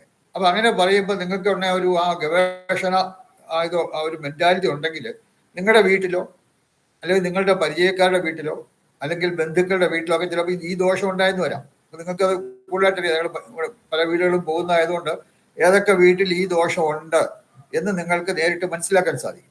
അപ്പൊ അങ്ങനെ മനസ്സിലാക്കിയാൽ ഈ ദോഷം നമ്മൾ പഠിച്ചോ, ഇന്ന ദോഷം ഉണ്ടെങ്കിൽ അതിന് ഇന്ന ഫലം ഉണ്ടാകും, അതിന് ആ വീട്ടുകാർക്ക് ഇന്ന ഫലം ഉണ്ടാകും. അപ്പൊ ആ ഫലം ഉണ്ടാകുന്നുണ്ടോ? അപ്പൊ നമ്മൾ ഈ ദോഷം ഏതെങ്കിലും ദോഷം മനസ്സിലാക്കിയാൽ ആ ദോഷമുള്ള വീട് നമുക്ക് എന്താ മനസ്സിലാവും. അപ്പൊ അങ്ങനെ മനസ്സിലാക്കി കഴിഞ്ഞാൽ ആ വീട്ടിലുള്ളവർക്ക് ആ ദോഷത്തിന്റെ ഫലം അനുഭവിക്കുന്നുണ്ടോ, അഥവാ ഇല്ലെന്നുണ്ടെങ്കിൽ എന്തുകൊണ്ട്. അപ്പൊ അതാണ് ആ ഒരു റിസർച്ച് മെന്റാലിറ്റി. അപ്പം ആ ഒരു റിസർച്ച് മെന്റാലിറ്റിയോടുകൂടി ഈ സബ്ജക്റ്റിനെ നമ്മൾ അപ്രോച്ച് ചെയ്താൽ, അല്ലെങ്കിൽ ഈ സബ്ജക്റ്റിനെ നമ്മൾ സ്വീകരിച്ചാൽ അത് നമുക്ക് വളരെ കൂടുതൽ അതിലേക്ക് ആഴ്ന്നിറങ്ങി ചെല്ലാൻ സാധിക്കും. വെറുതെ ഒരു പഠിക്കുന്നത് പോലെ, അല്ലെങ്കിൽ ഒരു പരീക്ഷ പാസ്സാവാൻ വേണ്ടി പഠിക്കുന്നത് പോലെ അല്ല. അതുകൊണ്ട് നിങ്ങൾ അത് കൂടുതൽ താല്പര്യം എടുക്കുക. ആ ഒരു മെന്റാലിറ്റിയോട് എവിടെ പോയാലും നമ്മൾ അവിടെ ഒരിക്കലും അവരോട് പറയണമെന്നില്ല ഇതിങ്ങനെ ദോഷമുണ്ട്, ഇത് വാസ്തുദോഷം, അങ്ങനെയൊന്നും. അതൊക്കെ പറയും. അഥവാ സാധാരണ എത്ര വാസ്തു എക്സ്പെർട്ട് ആണെങ്കിലും ഒരു വീട്ടിൽ ചെന്ന് കഴിഞ്ഞാൽ ഇവിടെ ഈ വാസ്തുദോഷമുണ്ട് ആ വാസ്തുദോഷമുണ്ടെന്ന് പറയാറില്ല. അങ്ങനെ പറയാറില്ല സാർ. അങ്ങനെ പറയുന്നത് ശരിയല്ല. കാരണം അത് അവർക്ക് ചിലപ്പോൾ അതിന് വിശ്വാസം ഉണ്ടായിരിക്കാം, ഇല്ലായിരിക്കാം. അത് നമ്മളെ അവർ വിശ്വാസം ഉണ്ടെങ്കിൽ അവർ നമ്മളോട് ചോദിക്കുകയാണെങ്കിൽ ഉണ്ട്, അത് ദോഷമാണെന്ന് പറയുന്നു, അങ്ങനെ ശരിയാണോ എന്നൊക്കെ വല്ലതും എന്തെങ്കിലും സംശയം നമ്മൾ ചോദിച്ചാൽ യാതൊരു ഇതിന് നമുക്ക് അവരുടെ സംശയത്തിന് നമുക്കറിയാവുന്നതുപോലെ നമുക്ക് ആ സംശയം നിവാരണം ചെയ്യാം. അല്ലാതെ ഒരിക്കലും ഒരു വീട്ടിൽ ചെന്ന് കഴിഞ്ഞാൽ അവിടെ ഈ ദോഷമുണ്ട് ആ ദോഷമുണ്ടെന്ന് നമ്മൾ ഒരിക്കലും പറയാൻ പാടില്ല. ഇവന് വളരെ അടുത്ത ബന്ധുക്കളുടെ കാര്യങ്ങളിൽ പോലും അത് നല്ലതല്ല എന്നാണ്. കാരണം പൊതുവെ അങ്ങനെ നമ്മൾ അങ്ങോട്ട് കയറി പറഞ്ഞ് അപ്പൊ നമുക്ക് അത് ഒരു നല്ല ഒരു കീഴ്വഴക്കമായിട്ട് അല്ല. അതുകൊണ്ട് നമ്മളോട് ആരെങ്കിലും ആവശ്യപ്പെടുകയാണെങ്കിൽ, കാരണം ഇത് അത്ര ഈ സബ്ജക്റ്റ് എന്ന് പറഞ്ഞാൽ ഒരു ഡിവൈൻ സബ്ജക്റ്റാണ്, ഒരു ദൈവികമായ ഒരു വിഷയമായിട്ടാണ് എനിക്കും അല്ല പലരും ഇത് കണക്കാക്കുന്നത് ദൈവികമായ വിഷയമാണ്. ഇത് വരുന്നവർക്കെല്ലാം അങ്ങനെ ഉള്ള ഒരു ഇതല്ല ഇത്. അപ്പൊ അതുകൊണ്ട് ഇത് ആവശ്യമുള്ളവർക്ക് മാത്രമേ ഇത് കൊടുക്കാവൂ. ഇപ്പൊ ഇവിടെ നിങ്ങൾ ഈ ക്ലാസ്സിൽ വന്നിരിക്കുന്നതിന്റെ ഒരു പ്രധാന കാരണം തന്നെ നിങ്ങൾക്ക് ഇതിനെപ്പറ്റി പഠിക്കേണ്ടത് ഒരു ആവശ്യമാണ് എന്ന് മനസ്സിലാക്കി. ഇതിപ്പോ ഇതിനകത്ത് അറിയാവുന്ന ഒരു പല്ല്, കാരണം ഇത് പ്രത്യേകിച്ച് പോസ്റ്റ് ഗ്രാജുവേറ്റ് ഡിപ്ലോമ കോഴ്സ് ആയതുകൊണ്ട് നേരത്തെ കഴിഞ്ഞ പറഞ്ഞാണ് ആ ഒരു ബേസിക് ഐഡിയ ഉള്ളവർ വേണം വരാൻ. അപ്പൊ നിങ്ങൾക്ക് എല്ലാം തന്നെ വാസ്തുശാസ്ത്രവുമായി ബന്ധപ്പെട്ട് ഒരു ബേസിക് ആയിട്ടുള്ള അല്ലെങ്കിൽ ഒരു ഐഡിയ ഉള്ളവരാണ് എന്നാണ് ഞാൻ കരുതുന്നത്. ഏതായാലും ആ ഒരു ഐഡിയ ഉള്ളവർക്കാണ് ഇത് കൂടുതൽ പ്രയോജനപ്പെടുക. ഈ പിന്നെ പോസ്റ്റ് ഗ്രാജുവേറ്റ് ഡിപ്ലോമ കോഴ്സ് കൂടുതൽ പ്രയോജനപ്പെടുക. അപ്പൊ ആ ഒരു ഗവേഷണ ത്വരയോടുകൂടി ഈ ക്ലാസ് അറ്റൻഡ് ചെയ്യണം. അതാണ്. പിന്നെ മൂന്നാമതൊരു കാര്യം പറയാനുള്ളത്, ഒരു സിൻസിയറിറ്റി വേണം നമുക്ക്. സിൻസിയറിറ്റി അല്ലെങ്കിൽ ഒരു ആത്മാർത്ഥത, ഈ പഠിക്കണം എന്നുള്ള ഒരു ആത്മാർത്ഥത. ഞാനിത് മനസ്സിലാക്കും, ഈ സബ്ജക്റ്റിനെ പറ്റി എനിക്ക് മനസ്സിലാക്കണം എന്നുള്ള ആ ഒരു ആത്മാർത്ഥതയോടുകൂടി ഈ സബ്ജക്റ്റ് നമ്മൾ കൈകാര്യം ചെയ്യണം. അല്ല വെറുതെ വരുന്നു പഠിക്കുന്നത്. ഇപ്പൊ പലരും എനിക്കറിയാം, നമ്മളെല്ലാം പല ജോലികളും ഉള്ളവരാണ്. ഇത് മാത്രമല്ല, നമുക്ക് ഇത് വേറെ പല ജോലികളും വീട്ടിലായാലും അല്ലെങ്കിൽ ചിലപ്പോൾ ഓഫീസിലായാലും ഒക്കെ പല ജോലികൾ കൂടിയാണ് നമ്മൾ കടന്നു പോകുന്നത്. അപ്പൊ അങ്ങനെ വരുമ്പോൾ നമുക്ക് പൂർണ്ണമായും ഇതിന് മാത്രം നമുക്ക് അതിനെ കോൺസെൻട്രേറ്റ് ചെയ്ത് ചെയ്യാൻ ഒക്കില്ല. മറ്റു പല കാര്യങ്ങൾക്കും നമുക്ക് ശ്രദ്ധ തിരിക്കേണ്ടി വരും. അപ്പൊ അങ്ങനെ വരുമ്പോൾ ഇതില് നമ്മൾ ഇപ്പം എല്ലാ ക്ലാസ്സും അറ്റൻഡ് ചെയ്യണം, ഇത് ശരിക്കും മനസ്സിലാക്കണം എന്നൊക്കെ പറയുന്നത് ശരിയാണെങ്കിൽ ചിലപ്പം ചില ക്ലാസ്സുകളിൽ അറ്റൻഡ് ചെയ്യാൻ പറ്റാതെയും വരാം. നമുക്ക് നിവൃത്തിയുള്ളിടത്തോളം ഞാൻ നിങ്ങളുടെ മുമ്പാകെ വയ്ക്കുന്നതെന്ന് പറഞ്ഞാൽ, നിവൃത്തിയുള്ളിടത്തോളം ഒരു ക്ലാസ് പോലും മിസ് ചെയ്യാൻ പാടില്ല. ഇതൊക്കെ പിന്നീട് നമുക്ക് പിന്നെ ഒരു പക്ഷേ വീഡിയോ കിട്ടുന്നോ ഒക്കെ അങ്ങനെയൊക്കെ ചിലപ്പോൾ കിട്ടുമായിരിക്കാം. പക്ഷെ ക്ലാസ്സിൽ അറ്റൻഡ് ചെയ്യുന്നതും വീഡിയോയിൽ കൂടി അത് കഴിഞ്ഞ് പിന്നീട് ഒന്നോ രണ്ടോ ദിവസം കഴിഞ്ഞിട്ട് അതിന്റെ വീഡിയോ കണ്ട് മനസ്സിലാക്കുന്നതിന് വ്യത്യാസമുണ്ട്. അപ്പൊ അതുകൊണ്ട് ആ ക്ലാസ്സിൽ അറ്റൻഡ് ചെയ്യുക എന്നുള്ളത് ഏറ്റവും പ്രധാനമാണ്. അത് തീരെ നിവൃത്തിയില്ലെങ്കിൽ അല്ലാതെ ക്ലാസ് വരാതിരിക്കുക. ചെല്ലും മറന്നുപോയൊക്കെ ചെയ്യും. കാരണം ഇതൊക്കെ അപ്പൊ അതൊക്കെ പ്രത്യേകിച്ച് ശ്രദ്ധിച്ച് എവിടെയെങ്കിലും നോട്ട് ചെയ്ത് എഴുതി വെക്കുക, എന്തെങ്കിലും ചെയ്തിട്ട് കുറെ ദിവസം കഴിയുമ്പോൾ അത് ഓട്ടോമാറ്റിക്കായിട്ട് വരാൻ പറ്റും. ആദ്യമെങ്കിലും കറക്റ്റായിട്ട് എവിടെയെങ്കിലും നോട്ട് ചെയ്തൊക്കെ വെച്ചിട്ട് ഈ ക്ലാസ്സിന്റെ സമയത്ത് ഇത് നിങ്ങൾക്കൊരു വലിയ ഗുണമുള്ളത്. മറ്റേ നമ്മുടെ സാധാരണ ക്ലാസ്സുകളൊക്കെ ആണെങ്കിൽ നമുക്ക് ഇത്ര ദൂരം ബസ്സിലോ ട്രെയിനിലോ ഒക്കെ യാത്ര ചെയ്ത് പോയിട്ടൊക്കെ ചിലപ്പോൾ അറ്റൻഡ് ചെയ്യേണ്ടി വരും. ഇതൊന്നുമില്ല, നിങ്ങളുടെ സ്വന്തം വീട്ടിൽ ഇരുന്ന് നമുക്ക് മനസ്സിലാക്കാനുള്ള എല്ലാ ഇപ്പോഴത്തെ ഓൺലൈൻ ഇതുള്ളതുകൊണ്ട് ഓൺലൈൻ അതിൻ്റെ സൗകര്യങ്ങൾ നമുക്ക് വീട്ടിൽ ഇരുന്ന് തന്നെ മനസ്സിലാക്കാനുള്ള സൗകര്യങ്ങളുണ്ട്. അപ്പൊ അത് ഞാൻ ഇവിടെ ഈ ക്ലാസ് ഡിസൈൻ ചെയ്തേക്കുന്നതും നിങ്ങൾക്ക് ഒരു ക്ലാസ്സിൽ പോയി പഠിക്കുന്നതിനേക്കാൾ കൂടുതൽ മനസ്സിലാക്കാൻ തക്കവണ്ണമാണ് ഇതിന്റെ കാര്യങ്ങളൊക്കെ ഇതിനകത്ത് നമ്മൾ ഇവിടെ മനസ്സിലാക്കുന്നത്. അതുകൊണ്ട് ഓൺലൈൻ നിങ്ങൾക്ക് ഒരു ഇതും വേണ്ട, ഒരു ഓഫ്ലൈൻ ക്ലാസ്സിൽ അല്ലെങ്കിൽ നേരിട്ട് പോയൊരു ക്ലാസ് അറ്റൻഡ് ചെയ്ത് മനസ്സിലാക്കുന്നതിനേക്കാൾ കുറച്ചുകൂടി ബെറ്ററായിട്ട്, കാരണം ഏറ്റവും ഈ ഓൺലൈൻ ക്ലാസ്സിൽ പഠിക്കുന്ന പലരും അവരുടെ അഭിപ്രായങ്ങൾ പറഞ്ഞിട്ടുണ്ട്. അതായത് അവർക്കിത് വളരെ പ്രയോജനകരമാണ്, മനസ്സിലാക്കാൻ സാധിക്കുന്നു എന്നുള്ളത്. അപ്പം അങ്ങനെ സാധിക്കത്തക്കൊണ്ടാണ് ഈ ക്ലാസ്സിൽ ഡിസൈൻ ചെയ്തിരിക്കുന്നത്. അതിൻ്റെ ഓരോ പടങ്ങളും അതും ഇതും എല്ലാം എക്സ്പ്ലെയിൻ ചെയ്യുന്നതൊക്കെ അങ്ങനെയാണ്. അപ്പോൾ അതുകൊണ്ട് ഇത് 3 കാര്യങ്ങളെ ഞാൻ പറഞ്ഞു. ഒന്ന്, ഹയർ ലിങ്കുമായിട്ടുള്ള ആ ഒരു ബോധം, ലിങ്ക് ഉണ്ടെന്നുള്ളൊരു ബോധം, അവെയർനെസ്, ആ ഒരു ബോധം ഉണ്ടാകുക. രണ്ടാമത് ഒരു റിസർച്ച് മെന്റാലിറ്റിയോടുകൂടി, ഒരു ഗവേഷണ ത്വരയോടുകൂടി ഈ സബ്ജക്റ്റിനെ അപ്രോച്ച് ചെയ്യുക. മൂന്നാമത് ഒരു സിൻസിയറിറ്റി, ആത്മാർത്ഥത ഇത് പഠിക്കുന്നതിലുണ്ടായിരിക്കുക. ക്ലാസ് കഴിയുന്നിടത്തോളം ഒരു ക്ലാസ്സിലും മിസ്സാകാതെ എല്ലാ ക്ലാസ്സും അറ്റൻഡ് ചെയ്യുന്ന ആ ഒരു സിൻസിയറിറ്റി നമുക്കുണ്ടായിരിക്കുക. അപ്പോൾ ഈ കാര്യങ്ങൾ നിങ്ങൾ പ്രത്യേകം ശ്രദ്ധിക്കുക. അപ്പോൾ അത് പിന്നെ ഇതുമായിട്ട് ബന്ധപ്പെട്ട് തരാം. എന്നാലും ഈ സബ്ജക്റ്റുമായിട്ട് ബന്ധപ്പെട്ട് ഇതിന്റെ അഡ്മിനിസ്ട്രേറ്റീവ് ആയിട്ടുള്ള കാര്യങ്ങൾ അല്ലെങ്കിൽ ഫീസിന്റെ അങ്ങനെയുള്ള ഡീറ്റെയിൽ ഒക്കെ നിങ്ങൾക്ക് ഇതിന്റെ director Shri T P Lal അദ്ദേഹത്തോട് ബന്ധപ്പെട്ട് അദ്ദേഹത്തിന് മനസ്സിലാക്കുക. വേറെ എന്തെങ്കിലും അഡ്മിനിസ്ട്രേറ്റീവ് ഓഫീസ് സംബന്ധമായ കാര്യങ്ങളോ പരീക്ഷയായിട്ട് ബന്ധപ്പെട്ട കാര്യങ്ങളോ അതൊക്കെ അവിടെ ചോദിക്കാം. സബ്ജക്റ്റുമായിട്ട് ബന്ധപ്പെട്ട കാര്യങ്ങൾക്ക് എന്നോട് ചോദിക്കാം. അപ്പൊ ഈ പറഞ്ഞതിൽ കൂടുതലൊന്നും പറഞ്ഞില്ല, ചെറിയ ഇൻട്രൊഡക്ഷൻ മാത്രമേ പറഞ്ഞുള്ളൂ. എന്തെങ്കിലും നിങ്ങൾക്ക് സംശയം ഉണ്ടെങ്കിൽ ഈ സബ്ജക്റ്റിൽ ആയിട്ട് ബന്ധപ്പെട്ട സംശയം ഉണ്ടെങ്കിൽ ചോദിക്കാം. ആർക്കെങ്കിലും എന്തെങ്കിലും സംശയം ഉണ്ടെങ്കിൽ ചോദിക്കാം. ഇപ്പൊ ഇതുവരെ പറഞ്ഞ കാര്യമായിട്ട് ബന്ധപ്പെട്ട് ഇവൻ അതിന് ഞാൻ അവസാന സമയം തരാം. അതായത് ജനറലായിട്ടുള്ള വാസ്തുശാസ്ത്രവുമായിട്ട് ബന്ധപ്പെട്ട് നിങ്ങൾക്ക് നിങ്ങളുടെ വീട്ടിലോ അല്ലെങ്കിൽ ആരുടെയെങ്കിലും സുഹൃത്തുക്കളുടെ ഒക്കെ ഉള്ള എന്തെങ്കിലുമൊക്കെ സംശയങ്ങൾ ഉണ്ടെങ്കിൽ അതിന് അവസാന സമയം തരാം. ഇതുവരെ പറഞ്ഞ കാര്യമായിട്ട് ബന്ധപ്പെട്ട് എന്തെങ്കിലും ഉണ്ടെങ്കിൽ ചോദിക്കാം. ഓക്കെ, ആർക്കും ഒന്നും ചോദിക്കാനില്ലെന്ന് വിചാരിക്കുന്നു. അപ്പൊ നമ്മള് പിന്നെ ഇന്ന് അതിലെന്ത് പറഞ്ഞോ? പറഞ്ഞു. അഖിലേഷ് എന്നാണ് എന്റെ പേര്. അഖിലേഷ് മല്ലശ്ശേരി. ഓക്കെ, പറയൂ. മല്ലശ്ശേരി അല്ലേ? മാളശ്ശേരി. ഓ, മാളശ്ശേരിയാണ്. ഞാൻ മല്ലശ്ശേരിയാണ്. ഓക്കെ, പറയൂ. മാളശ്ശേരി എവിടെയാണത്? ഇത് കോഴിക്കോടാണ്. കോഴിക്കോടാണ്. ഓക്കെ, പറയൂ. ഇപ്പൊ വാസ്തുശാസ്ത്രത്തിന്റെ ഈ സിലബസിന്റെ ഏതാ സിലബസ്? അതായത് നമ്മളെ കണക്കുകൾ മാത്രമാണോ, അല്ലെങ്കിൽ ഒരു നാലുകെട്ടോ, അല്ലെങ്കിൽ എന്താ പറയാ, ആ കണക്കുകൾ നോക്കാൻ മാത്രമാണോ പഠിപ്പിക്കുന്നത്? അതല്ലെങ്കിൽ ക്രിയേറ്റ് ചെയ്യാൻ വേണ്ടി പഠിപ്പിക്കുന്നുണ്ടോ? ഏത് ചെയ്യാൻ വേണ്ടി? ഇപ്പൊ നമ്മളൊരു പുതിയ ഒരു വീടോ അല്ലെങ്കിൽ എന്താ പറയാ ഒരു പുതിയൊരു നിർമ്മിതിക്ക് വേണ്ടിയിട്ടുള്ള കണക്കുകൾ നമ്മൾ പുതിയതായിട്ട് ഉണ്ടാക്കുന്നുണ്ടല്ലോ, അങ്ങനെ ചെയ്യുന്നുണ്ടോ? അതിന്റെ കണക്കുകളൊക്കെ നമുക്ക് വാസ്തുശാസ്ത്രത്തിൽ വളരെ കൂടുതൽ കണക്കുകളില്ല. അതായത് ഒരു പിന്നെ ഏറ്റവും കൂടുതലായിട്ട് കണക്കുകൾ വരുന്നത് ദീർഘവിസ്താരം എന്നൊരു ചാപ്റ്റർ ഉണ്ട്. അത് ഡിപ്ലോമ കോഴ്സിലുള്ള ഒരു ചാപ്റ്ററാണ്. ഡിപ്ലോമ കോഴ്സിൽ ദീർഘവിസ്താരം എന്ന ചാപ്റ്റർ ഉണ്ട്. ആ ദീർഘവിസ്താരത്തിലെ ഒരു വീടിന്റെ അതിന്റെ എത്ര സ്ക്വയർ ഫീറ്റ്, 1000 സ്ക്വയർ ഫീറ്റ് അല്ലെങ്കിൽ 1500 സ്ക്വയർ ഫീറ്റ് അല്ലെങ്കിൽ ഇത്ര ചതുരശ്രടി വിസ്തീർണം എന്ന് കിട്ടിക്കഴിഞ്ഞാൽ ആ വിസ്തീർണം കറക്റ്റ് ആ വിസ്തീർണം ആയിരിക്കില്ല, അല്പം കൂടിയ കുറഞ്ഞു വരാം. എന്നാലും അങ്ങനെ അതിനോട് അടുത്ത് വിസ്തീർണമുള്ള ഒരു വീടിന്റെ ഏറ്റവും ഉത്തമമായ നീളം ഏതാണ്, ഉത്തമമായ വീതി ഏതാണൊക്കെ കാൽക്കുലേഷൻ ഉണ്ട്, കണ്ടുപിടിക്കുക. വാസ്തുശാസ്ത്രത്തിൽ വളരെ കാൽക്കുലേഷൻസ് ഉണ്ട്. ആ കാൽക്കുലേഷൻ അനുസരിച്ച് വേണം ഈ നീളവും വീതിയെല്ലാം കണ്ടുപിടിക്കാൻ. അതുപോലെ തന്നെ പരമാവധി നീളം പരമാവധി വീതി കണ്ടുപിടിക്കാനുള്ള കാൽക്കുലേഷൻ ഉണ്ട്. അതായത് ഇപ്പോൾ ഒരു പ്ലോട്ടിന്റെ അളവ് നമുക്ക് കിട്ടിയാൽ ആ ഇത്ര അടി നീളം, ഇത്ര അടി വീതി, ദിശയ്ക്ക് ചരിവുണ്ടോ, അത് ഏറ്റവും പ്രധാനമാണ്. ഇപ്പൊ ദിശാദോഷം എന്ന് പറയും. കറക്റ്റ് ദിശയിലേക്ക് ഇപ്പൊ കിഴക്ക്, തെക്ക്, വടക്ക്, പടിഞ്ഞാറ് 4 ദിശകൾ നമുക്കറിയാം. ഈ കറക്റ്റ് മാഗ്നറ്റിക് കോമ്പസ് വെച്ച് നോക്കിക്കഴിഞ്ഞാൽ നമുക്ക് ആ പ്ലോട്ടിന് ദിശാദോഷം ഉണ്ടെങ്കിൽ എത്ര ഡിഗ്രിയാണ് ദിശാദോഷം, എങ്ങോട്ടാണ് ആ ചരിവ്, ഈ കാര്യങ്ങളൊക്കെ നമുക്ക് ഒരു മാഗ്നറ്റിക് കോമ്പസ് ഉപയോഗിച്ച് മനസ്സിലാക്കാൻ സാധിക്കും. അപ്പൊ അങ്ങനെ ദിശാദോഷം ഉണ്ടെങ്കിൽ ആ ദിശാദോഷവും ആ വീടിന്റെ ഇതിന് വളരെ പ്രധാനപ്പെട്ട ഒന്നാണ്. ദിശാദോഷമുള്ള വീടിന് നമ്മൾ ഒരു ചില വീടിൽ ചെല്ലുമ്പോൾ ഇത് കന്നിമൂലയാണ്, അല്ലെങ്കിൽ ഇത് കന്നിമൂല എന്ന് പറഞ്ഞാൽ തെക്കും പടിഞ്ഞാറും കൂടെ ചേരുന്നതാണ്. തെക്കും പടിഞ്ഞാറും കൂടെ ചേരുന്ന ആ തെക്ക് പടിഞ്ഞാറ് മൂലയ്ക്കാണ് സ്ഥലം കന്നിമൂല എന്ന് പറയുന്നത്. അപ്പൊ ഇത് കന്നിമൂലയാണ് എന്ന് പറയുന്നത്. പക്ഷെ അത് കന്നിമൂല ആകണമെന്നില്ല. കാരണം വീടിന് വീട് ചരിഞ്ഞിരിക്കുകയാണെങ്കിൽ കറക്റ്റ് വടക്ക് കിഴക്കോട്ടോ തെക്ക് പടിഞ്ഞാറോട്ടോ ഒക്കെ ഒരു ചരിവ് വീടിനുണ്ടെങ്കിൽ നമുക്ക് വീട് ചരിഞ്ഞുകൊണ്ട് ദിശ ഒരിക്കലും ചരിയില്ല. തെക്ക് വടക്ക് കിഴക്ക് പടിഞ്ഞാറ് എന്ന് പറഞ്ഞാൽ സ്ഥിരമാണ്. അതിന് ആ വ്യത്യാസം. നമ്മുടെ വീട് ചരിഞ്ഞു തിരിച്ച് ദിശയ്ക്ക് വ്യത്യാസം വരില്ല. അപ്പൊ നമ്മളുടെ വീട് ഫേസ് ചെയ്ത് നമ്മൾ വിചാരിക്കും അത് കിഴക്കോട്ടാണ്, പക്ഷെ അത് കിഴക്കായിരിക്കില്ല. ചിലപ്പോൾ തെക്ക് കിഴക്കോട്ടോ അല്ലെങ്കിൽ വടക്ക് കിഴക്കോട്ടോ ഒക്കെ ചരിഞ്ഞിരിക്കുകയെന്ന് പറയാം. അപ്പൊ എത്ര ഡിഗ്രി ചരിഞ്ഞു നമുക്ക് കറക്റ്റായിട്ട് കോമ്പസ് വെച്ച് മനസ്സിലാക്കാൻ സാധിക്കും.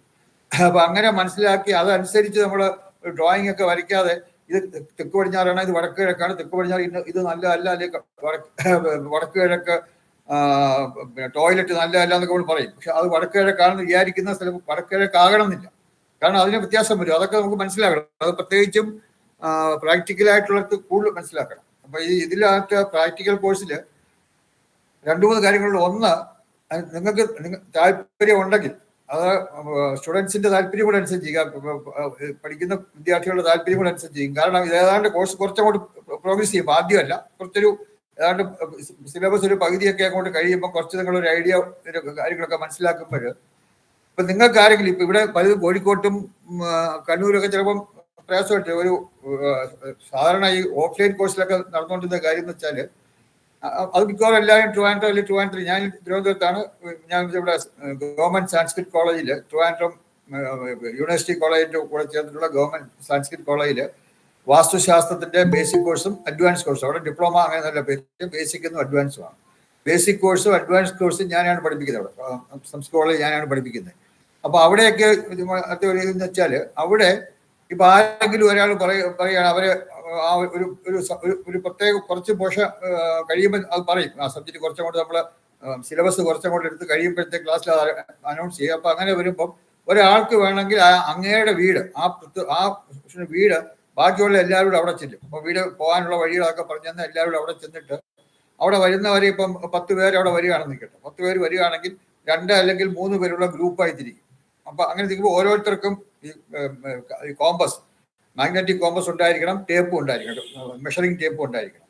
അപ്പൊ അത് വെച്ചുകൊണ്ട് അവർ ആ വീടിന്റെ കംപ്ലീറ്റ് മെഷർമെന്റും എല്ലാം എടുക്കും. അതുപോലെ തന്നെ അതിന്റെ സ്ഥാനങ്ങൾ ഇതെല്ലാം നോക്കിയിട്ട് അവർ ആ വീടിനെ പറ്റി റിപ്പോർട്ട് ഓരോ ഗ്രൂപ്പും 2 പേര് അല്ലെങ്കിൽ 3 പേരുള്ള ഗ്രൂപ്പുകാർ അവർ റിപ്പോർട്ട് പോലെ തയ്യാറാക്കും. കാരണം പ്രാക്ടിക്കൽ തിയറി മാത്രം പഠിച്ചുകൊണ്ട് എല്ലാം ആവില്ല. അങ്ങനെ ഒരു തിയറി പോലെ അവര് ആ വീടിന്റെ ഇന്ന വാസ്തുദോഷങ്ങളുണ്ട് എന്നുള്ള കാര്യങ്ങളും അതിനുള്ള പരിഹാരങ്ങളും ഒക്കെ അവിടെ വെച്ച് തന്നെ ഒരു വലിയ ഡീറ്റെയിൽ ആയിട്ട് അല്ലെങ്കിലും ഒരു ഷോർട്ടായിട്ട് എഴുതിയിട്ട് ഒരു ഡിസ്കഷൻ വെക്കും. ഇപ്പൊ രാവിലെ ഒരു 10 മണിക്കൊക്കെ നമ്മൾ തുടങ്ങുകയാണെങ്കിൽ ഒരു 1.5 മണിക്കൂർ സമയം മെഷർമെന്റും അതിലെല്ലാം കൂടെ കൊടുക്കും. അപ്പൊ അത് മെഷർമെന്റ് എല്ലാം എടുത്തു കഴിഞ്ഞാൽ മെഷർമെന്റിൽ തന്നെ വ്യത്യാസം വരുന്നുണ്ട്. കാരണം ഈ നമ്മൾ എടുക്കുന്നത് ഒരേ വീടിന്റെയാണ് മെഷർമെന്റ് എടുക്കുന്നത്. ഒരേ വീടിന്റെ മെഷർമെന്റ് എടുക്കുമ്പോൾ ഒരാൾ പറയുന്നത് ഇത് നല്ല ഇതാണ്, ദോഷമൊന്നുമില്ല ഈ ചുറ്റെന്ന് പറയും. വേറൊരാൾ അതേ വീടിന്റെ മെഷർമെന്റ് എടുത്തിട്ട് പറയൂ ഇത് ഇത്രയാണ് ചുറ്റും, മരണ ചുറ്റാണ്. കാരണം ഈ മെഷർമെന്റിൽ തന്നെ നല്ല വ്യത്യാസം വരുന്നു. ഒരു ആളെടുക്കുക, കാരണം ഒരു ടേപ്പിട്ട് മെഷർമെന്റ് എടുക്കുന്നതിൽ തന്നെ പല കാര്യങ്ങളും നമുക്ക് മനസ്സിലാക്കാറുണ്ട്. അപ്പൊ അതൊക്കെ തിയറി ക്ലാസ് ആണ്. ചുറ്റളവ് ഇത്രയാണെങ്കിൽ എന്ന് പറഞ്ഞു ആ ചുറ്റളവ് അത്രയാണ് എന്ന് കണ്ടുപിടിക്കുന്നതിന് തന്നെ പല പ്രാക്ടിക്കലായിട്ട് പല കാര്യങ്ങളും നമുക്ക് മനസ്സിലാക്കാറുണ്ട്. അപ്പൊ അങ്ങനെ അവിടെ പോയി എല്ലാവരും കൂടെ നോക്കി പിന്നെ ഒരു 1.5 മണിക്കൂർ സമയം കൊണ്ട് എല്ലാം പരിശോധിച്ച് കഴിഞ്ഞിട്ട് അത് കഴിഞ്ഞൊരു അരമണിക്കൂറോളം അവർക്ക് കൊടുക്കും. അവർ അത് വെച്ച് ഒരു ചെറിയ നോട്ട് പോലെ പ്രിപ്പയർ ചെയ്യും. അപ്പോൾ ഒരു 10 മണിക്ക് തുടങ്ങിയ ഒരു 11:30 അല്ലെങ്കിൽ 12 മണിക്ക് അവരുടെ മെഷർമെന്റ്സും എല്ലാം കഴിഞ്ഞിട്ട് ഒരു അരമണിക്കൂർ 12:30 ആകുമ്പോഴത്തേക്ക് അവരുടെ പിന്നെ ഓരോരുത്തരും അവരവരുടെ ചെറിയ റിപ്പോർട്ടുകൾ റെഡിയാക്കും. അത് കഴിഞ്ഞിട്ട് ഒരു മണിക്കൂർ സമയം എല്ലാവരുടെ കൂടുതൽ ഡിസ്കഷനാണ്. അപ്പോൾ ഒരു ഗ്രൂപ്പുകാർ പറയാം ഞങ്ങൾക്ക് ഇന്ന വാസ്തുദോഷങ്ങൾ ഈ വീടിനുണ്ട്, അതിന് ഇന്ന പരിഹാരങ്ങൾ വേണമെന്നൊക്കെ പറഞ്ഞ് ഒരു ആൾ പറയുമ്പോൾ വേറൊരാൾ അവർക്ക് കിട്ടിയതനുസരിച്ച് അവരുടെ ഡേറ്റ അവർക്ക് കിട്ടിയ റിസൾട്ട് വെച്ച് അങ്ങനെ ഡിസ്കഷൻ വെക്കും. അങ്ങനെ ഡിസ്കഷൻ വെക്കുമ്പോൾ അത് അവർക്ക് വളരെ, കാരണം അപ്പൊ അതിനകത്ത് എന്തെങ്കിലുമൊക്കെ മെഷർമെന്റിന് 2 പേർക്ക് 2 വലിയ വ്യത്യാസമുള്ള മെഷർമെന്റ് കിട്ടിക്കഴിഞ്ഞാൽ എവിടെയാണ് ആ മെഷർമെന്റ് അവർക്ക് തെറ്റുപറ്റിയത്, ആർക്കാണ് തെറ്റുപറ്റിയെന്നുള്ള കാര്യം ആക്ച്വലായിട്ട് കാണിക്കും. ഇന്നതുപോലെയാണ് ഇതിലാണ് തെറ്റുപറ്റിയെന്നുള്ളത് അവിടെ വെച്ച് മനസ്സിലാക്കാൻ സാധിക്കും. അപ്പൊ അതൊരു പ്രാക്ടിക്കലായിട്ട് വളരെയധികം ഗുണകരമാണ്. പക്ഷെ നമുക്ക് ഇവിടെ വളരെ ദൂരെ ഇപ്പം കോഴിക്കോട്ടോ അല്ലെങ്കിൽ ചിലപ്പോൾ കേരളത്തിന് വെളിയിൽ തന്നെ ഉള്ളവർ ചിലപ്പോൾ ഇതിനകത്ത് ഉണ്ടായെന്ന് വരാം. അപ്പൊ അവർക്കൊക്കെ ഇവിടെ വന്ന് അങ്ങനെ ഒരു ദിവസം ഒരാളുടെ വീട്ടിലായാലും മതി. പക്ഷെ അങ്ങനെ ഒരു ചെയ്യാമെങ്കിൽ അത് വളരെ നല്ലതാണ്. കാരണം മറ്റു ക്ലാസ്സുകളിലൊക്കെ അത് വളരെ ഈ ഓഫ്ലൈൻ ക്ലാസ്സിലാണ് അത് കൂടുതലും വരുന്നത്. അവിടേക്ക് ഇത് വളരെ പ്രയോജനകരമായിട്ട് വന്നിട്ടുണ്ട്. എത്രത്തോളം ഇതിനകത്ത് ഫീസിബിൾ ആണെന്ന് നമുക്ക് അതിനെപ്പറ്റി ആലോചിക്കാം. അപ്പൊ ഞാൻ പറഞ്ഞത് അങ്ങനെയുള്ള പ്രാക്ടിക്കലായിട്ട് നമുക്ക് മനസ്സിലാക്കിയാൽ തിയറി കൊണ്ട് മാത്രം ആവില്ല. തിയറി എത്ര പഠിച്ചാലും ശരി, നമുക്ക് എല്ലാം ശരിയായി ശരി, അത് പ്രാക്ടിക്കലായിട്ടുള്ള ഒരു ഇത് കൂടെ ഉണ്ടെങ്കിൽ മാത്രമേ ഒക്കുള്ളൂ. അതുകൊണ്ട് ഇത് കഴിഞ്ഞ വാസ്തുശാസ്ത്രി കോഴ്സിന് ഒരു കോഴ്സുണ്ട്, പോസ്റ്റ് ഗ്രാജുവേറ്റ് ഡിപ്ലോമ കഴിഞ്ഞിട്ട്. അപ്പൊ അതിനകത്ത് എങ്ങനെയാണ് ഈ പിരമിഡുകൾ എനർജൈസ് ചെയ്യുന്നത്. കാരണം പിരമിഡുകൾ വെറുതെ യൂസ് ചെയ്താൽ ആവില്ല. പിരമിഡ് വളരെ ഒരു ജർമ്മൻ ടെക്നോളജിയാണ് ഈ പിരമിഡ് എന്ന് പറയുന്നത്. അപ്പോൾ വാസ്തു ദോഷങ്ങൾക്ക് പിരമിഡുകൾ ഉപയോഗിച്ച് ദോഷപരിഹാരം ചെയ്യാമെന്ന് ആദ്യം അത് മനസ്സിലാക്കിയത്, അല്ലെങ്കിൽ ആ ഒരു കൺസെപ്റ്റ് ആശയം കൊണ്ടുവന്നത് ജർമ്മൻസാണ്. കാരണം അവിടെ ഒരുപാട് പരീക്ഷണങ്ങളൊക്കെ അവർ നടത്തി, വാസ്തുദോഷങ്ങളൊക്കെ ഉള്ള അതിന്റെ എനർജി കുറഞ്ഞു വന്നപ്പോൾ ആ എനർജി എങ്ങനെ ന്യൂട്രലൈസ് ചെയ്യാം, ആ നെഗറ്റീവ് എനർജി എങ്ങനെ ന്യൂട്രലൈസ് ചെയ്യാം, അല്ലെങ്കിൽ എങ്ങനെ അതിന് ആ നെഗറ്റീവ് എനർജിയെ പോസിറ്റീവാക്കി മാറ്റാം എന്നുള്ള പല പരീക്ഷണങ്ങളും അവർ നടത്തിയിട്ട് അവരാണ് ഇതിന് പിരമിഡ്സ് ഉപയോഗിച്ച് ഈ ദോഷപരിഹാരങ്ങൾ ചെയ്യാമെന്ന് ആദ്യമായിട്ട് അത് കൊണ്ട്. ഇന്നിപ്പോൾ ലോകത്തെല്ലായിടത്തും ഉണ്ട്. ലോകത്തെ മിക്കവാറും എല്ലാ സ്ഥലങ്ങളിലും, അമേരിക്കയിലൊക്കെ വാസ്തുശാസ്ത്രം വളരെ കൂടുതലായിട്ട് ഉപയോഗിക്കുന്ന ഒരു രാജ്യമാണ് ഇപ്പോൾ അമേരിക്കയിൽ. കാരണം അവിടെ തന്നെ ഒരു ഇൻസ്റ്റിറ്റ്യൂഷൻ, അത് പേര് പറയാം. അതായത് പിന്നെ വാസ്തു പെട്ടെന്ന് ഓർമ്മയില്ല, ഇതിനകത്ത് തന്നെ ഉണ്ട്, ക്ലാസ് എടുക്കുമ്പോൾ തന്നെ അത് മനസ്സിലാവും, ഇതിനകത്ത് പറയുന്നുണ്ട്. അപ്പൊ അവിടെയൊക്കെ പിന്നെ ഈ വാസ്തു ദോഷങ്ങൾ, ലോകത്തിന് ഏറ്റവും കൂടുതൽ വാസ്തുദോഷ പരിഹാരങ്ങൾ ചെയ്യുന്ന ഒരു ഇൻസ്റ്റിറ്റ്യൂഷനാണ് അമേരിക്കയിലുള്ള ഞാൻ ഈ പറഞ്ഞ ഈ ഇൻസ്റ്റിറ്റ്യൂഷൻ. അപ്പൊ അവിടെ പിന്നെ നമ്മുടെ ഇന്ത്യൻസ് വല്ലതും അവിടെ വർക്ക് ചെയ്യുന്നുണ്ട്, ക്ലാസ് എടുക്കാനും അതിനൊക്കെ അവിടെ ക്ലാസ് എടുക്കാനൊക്കെ ഉണ്ടെങ്കിലും അതിന്റെ മാനേജ്മെന്റ് എന്ന് പറഞ്ഞാൽ അവിടുത്തെ തന്നെ അമേരിക്കൻസ് തന്നെയാണ്. അപ്പൊ അവിടെ അവർ ഇത് ഒരുപാട് പല ഈ വാസ്തുദോഷ പരിഹാരങ്ങൾക്ക് വേണ്ടിയുള്ള പല പ്രോഡക്റ്റ് അവർ നിർമ്മിക്കുന്നുണ്ട്. അങ്ങനെ ധാരാളം പ്രോഡക്റ്റുകളൊക്കെ അവർ നിർമ്മിക്കുന്നുണ്ട്. അതിലെ ചില പ്രോഡക്റ്റുകളെ പറ്റിയൊക്കെ നമ്മളിവിടെ ക്ലാസ്സിൽ എടുക്കും. കാരണം വാസ്തുദോഷ പരിഹാരങ്ങൾ കൊണ്ട്, അതുപോലെ വാസ്തുദോഷങ്ങൾ പരിഹരിക്കാനുള്ള പോസിറ്റീവ് എനർജി ടൂൾസ്, അനുകൂല ഊർജ ഉപകരണങ്ങൾ. എന്തൊക്കെയാണ് അനുകൂല ഊർജ ഉപകരണങ്ങൾ? പോസിറ്റീവ് എനർജി ടൂൾസ് എന്തെല്ലാം ഉണ്ട്? പോസിറ്റീവ് എനർജി ടൂൾസ് പറയുന്നത് ചില ടൂൾസ് വെച്ചിട്ട് ഒരു സ്ഥലത്തൊരു ഒരു വാസ്തുദോഷം ഉണ്ടെങ്കിൽ ആ വാസ്തുദോഷം കാരണം അവിടെ ഒരു നെഗറ്റീവ് എനർജി ഉണ്ടാവും, ഒരു പ്രതികൂല ഊർജം ഉണ്ടാവും. ഈ പ്രതികൂല ഊർജത്തെ ഒരു അനുകൂല ഊർജം കൊണ്ട് നമുക്ക് ന്യൂട്രലൈസ് ചെയ്യാൻ സാധിക്കും. എപ്പോഴും നമുക്കറിയാം നെഗറ്റീവിനെ പോസിറ്റീവ് കൊണ്ട് ന്യൂട്രലൈസ് ചെയ്യാൻ സാധിക്കും. പക്ഷെ ഏത് തരം നെഗറ്റീവ് ആണെന്ന് മനസ്സിലാക്കി അതിന് അനുയോജ്യമായ പോസിറ്റീവ് എനർജി, എല്ലാ പോസിറ്റീവ് എനർജി എല്ലായിടത്തും നമുക്ക് അപ്ലൈ ആക്കില്ല. അപ്പൊ അത് നമുക്ക് മനസ്സിലായിരുന്നാൽ ഏത് തരത്തിലുള്ള നെഗറ്റീവ് എനർജിയാണെന്ന് മനസ്സിലാക്കാനും അവിടെ ഏത് തരം പോസിറ്റീവ് എനർജിയാണ് അവിടെ കൊണ്ടുവയ്ക്കേണ്ടത്, അതിന് എന്ത് ഉപകരണം വയ്ക്കണം എന്നൊക്കെ ഉള്ളത് നമ്മൾ മനസ്സിലാക്കി കഴിഞ്ഞാൽ ആ നെഗറ്റീവ് എനർജിയെ പോസിറ്റീവ് എനർജി കൊണ്ട് ആ നെഗറ്റീവ് എനർജിക്ക് ന്യൂട്രലൈസ് ചെയ്യാം. അപ്പം ആ നെഗറ്റീവ് എനർജിയുടെ ദോഷഫലം അവിടെ ഉള്ളവർക്ക് അനുഭവിക്കുന്നത് വളരെയധികം കുറയ്ക്കാൻ സാധിക്കും. അപ്പൊ അതാണ് സാധാരണയുള്ള ശരിക്കും മൂന്ന് വിധത്തിലുള്ള വാസ്തുദോഷ പരിഹാരങ്ങളുണ്ട്. അത് നമ്മൾ കൂടുതലായിട്ട് ഇനി പഠിക്കുന്നതാണ്. അത് ഒന്ന്, ഭാരതീയ വാസ്തുശാസ്ത്ര പ്രധാനപ്പെട്ട രത്നപരിഹാരമൊക്കെ ഉണ്ട്. കാരണം നമ്മളുടെ പിന്നെ പൂർവ്വ വാസ്തുശാസ്ത്ര ഗ്രന്ഥങ്ങൾ, അതായത് മയമതം, മാനസാര തുടങ്ങിയ ഗ്രന്ഥങ്ങളിലൊക്കെ രത്നപരിഹാരത്തെ പറ്റി രത്നശാസ്ത്രം, രത്നാധ്യായം എന്ന് പറഞ്ഞിട്ട് ഒരു വലിയ അധ്യായം തന്നെയുണ്ട്. രത്നങ്ങൾ എങ്ങനെ ഉപയോഗിക്കണം, എവിടെ ഉപയോഗിക്കണം, ഏത് രത്നമാണ്, എത്ര ക്യാരറ്റ് ഉള്ള രത്നമായിരിക്കണം, ഇങ്ങനെയുള്ള കാര്യങ്ങളൊക്കെ വളരെ വിശദമായിട്ട് നമ്മുടെ ശാസ്ത്രത്തിൽ പറയുന്നുണ്ട്. നമ്മുടെ പിന്നെ മയമതം, മാനസാരയിലൊക്കെ പറയുന്നുണ്ട്. അപ്പൊ അതിൽ മയമതത്തിൽ മാനസാരയിൽ പറയുന്നത് രാഹു രത്നപരിഹാരം, രത്നങ്ങൾ ഉപയോഗിച്ചുള്ള പരിഹാരങ്ങളാണ്. അപ്പൊ ഈ രത്നങ്ങളൊക്കെ പോസിറ്റീവ് എനർജി ടൂൾസ് ആണ്. അവിടെ ചില പ്രത്യേക തരം, ഉദാഹരണത്തിന് വീടിന്റെ ചുറ്റുമുള്ള പിശാച വീതിക്ക് തടസ്സമുണ്ടെന്ന് ഇരിക്കട്ടെ. നമുക്കറിയാം പിശാച വീതി നിങ്ങൾ കേട്ട് കാണും. പിശാചം എന്ന് പറഞ്ഞാൽ പിശാച എന്ന് വിചാരിക്കട്ട.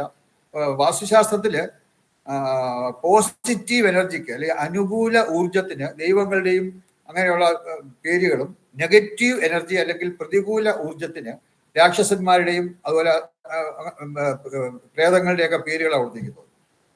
അങ്ങനെയുള്ള പല പേരുകളും നെഗറ്റീവ് എനർജിക്ക് ഈ രാക്ഷസന്മാരുടെയൊക്കെ പേര് കൊടുക്കുന്നുണ്ട്. അപ്പൊ അങ്ങനെ ആ പേരുകള് നമുക്കറിയാം. പിശാച എന്ന് പറയുന്നത് ഞാനൊന്ന് ഇടപെട്ടോട്ടെ.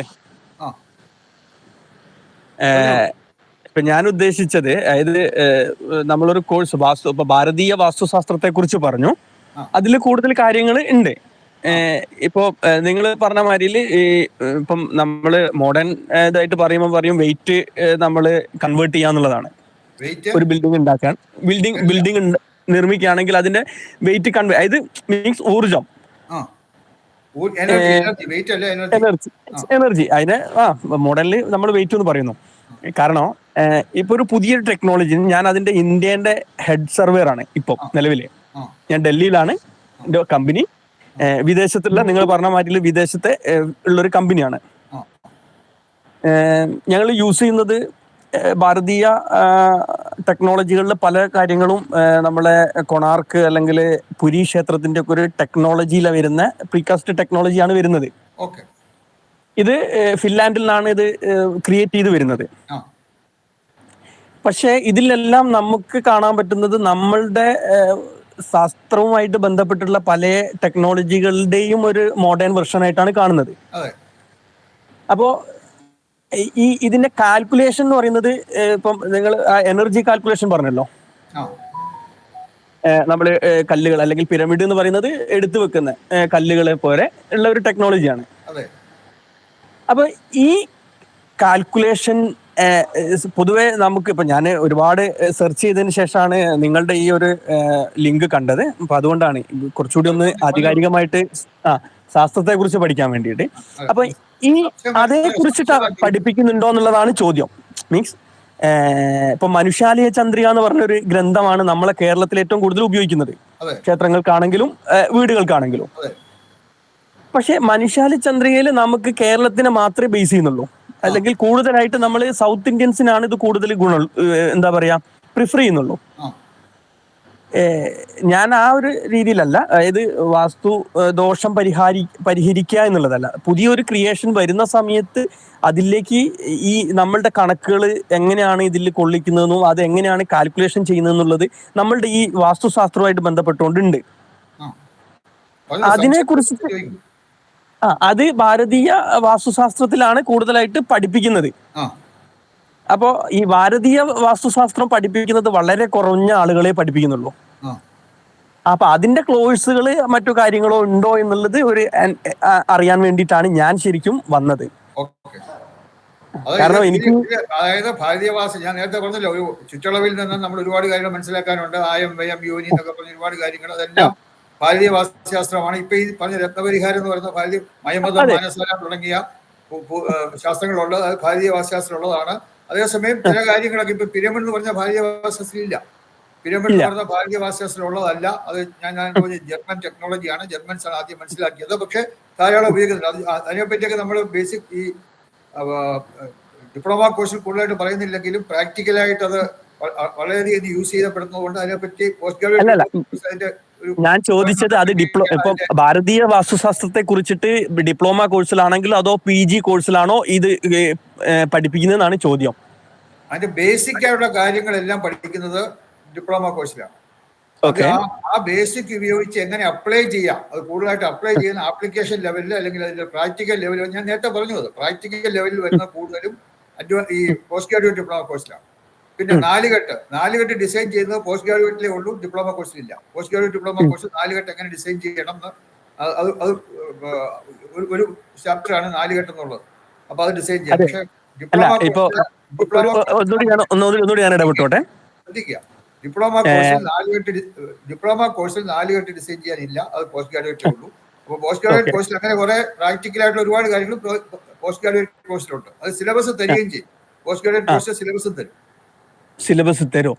അതിന്റെ ഇൻട്രൊഡക്ഷൻ എന്തെങ്കിലും ഉണ്ടോ? അതായത് ഡിപ്ലോമ കോഴ്സ് ആണോ അല്ലെങ്കിൽ പോസ്റ്റ് ഗ്രാജുവേറ്റ് ആണോ എടുക്കേണ്ടത് എന്നുള്ളതിന്റെ ഒരു എന്തെങ്കിലും ഒരു പറഞ്ഞില്ലേ? അത് സിമ്പിൾ ആണ്, വളരെ സിമ്പിൾ. അതായത് നിങ്ങൾക്ക് നല്ലൊരു ഐഡിയ ഉണ്ടെങ്കിൽ, വാസ്തുശാസ്ത്രത്തെ പറ്റി നല്ലൊരു ഐഡിയയും നേരത്തെ ഒരു കോഴ്സ് അറ്റൻഡ് ചെയ്ത് അങ്ങനെയുള്ളവർക്കാണെങ്കിൽ പോസ്റ്റ് ഗ്രാജുവേറ്റ് അപ്ലൈ ചെയ്യാം.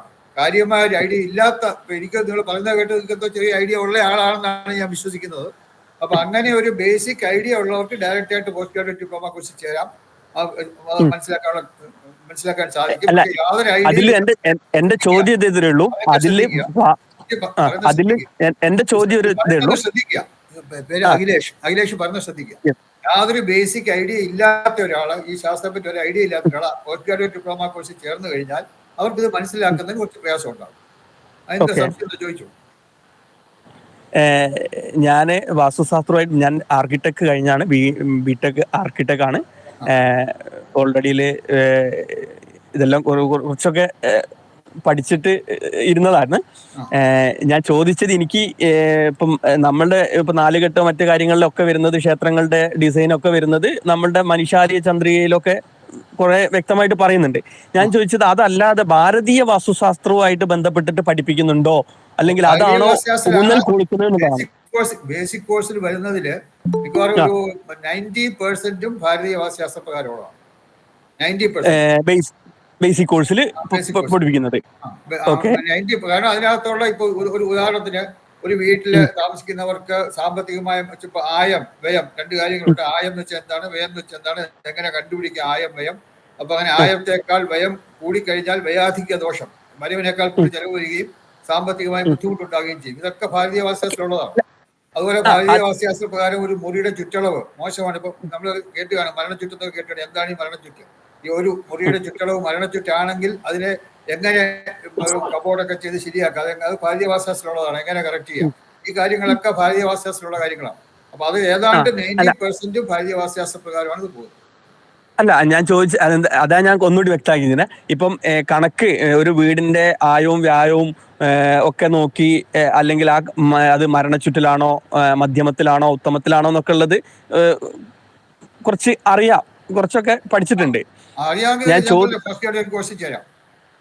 ഞാൻ ചോദിച്ചു അല്ല, എനിക്ക് ആ കോഴ്സ് എടുക്കണമെങ്കിൽ എനിക്ക് ആ കോഴ്സിന്റെ ഡീറ്റെയിൽസ് കിട്ടണമല്ലോ. ഞാൻ ചോദിച്ചത് പുതിയ സിലബസ് തരുമ്പോൾ ഡീറ്റെയിൽസ് മനസ്സിലാവും.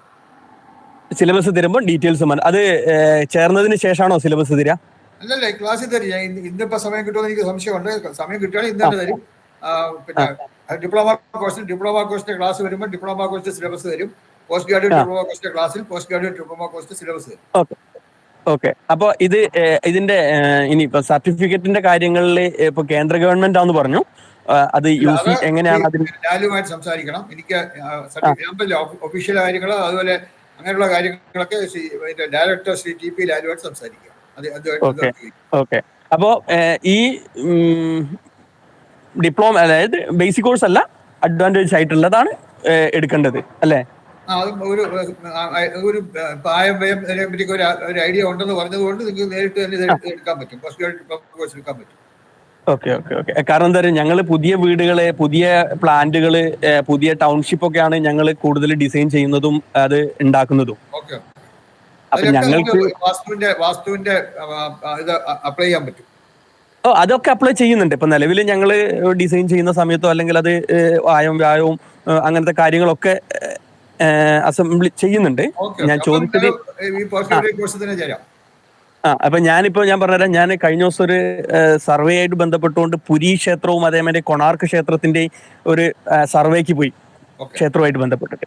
അപ്പോൾ അവിടെ ഉപയോഗിച്ചിരിക്കുന്ന ടെക്നോളജിയിൽ ഒരുപാട് വ്യത്യാസങ്ങളുണ്ട്. മനുഷ്യാലയം മാത്രമേ ഇവിടെ നമ്മൾ ക്ലാസ് എടുക്കുന്നുള്ളൂ. പിന്നെ ദേവാലയത്തിന്റെ ഇത് എടുക്കുന്നില്ല. ഇവിടെ മനുഷ്യാലയം മാത്രമാണ് എടുക്കുന്നത്. മനുഷ്യാലയത്തിന് മാത്രമേ ഉള്ളൂ.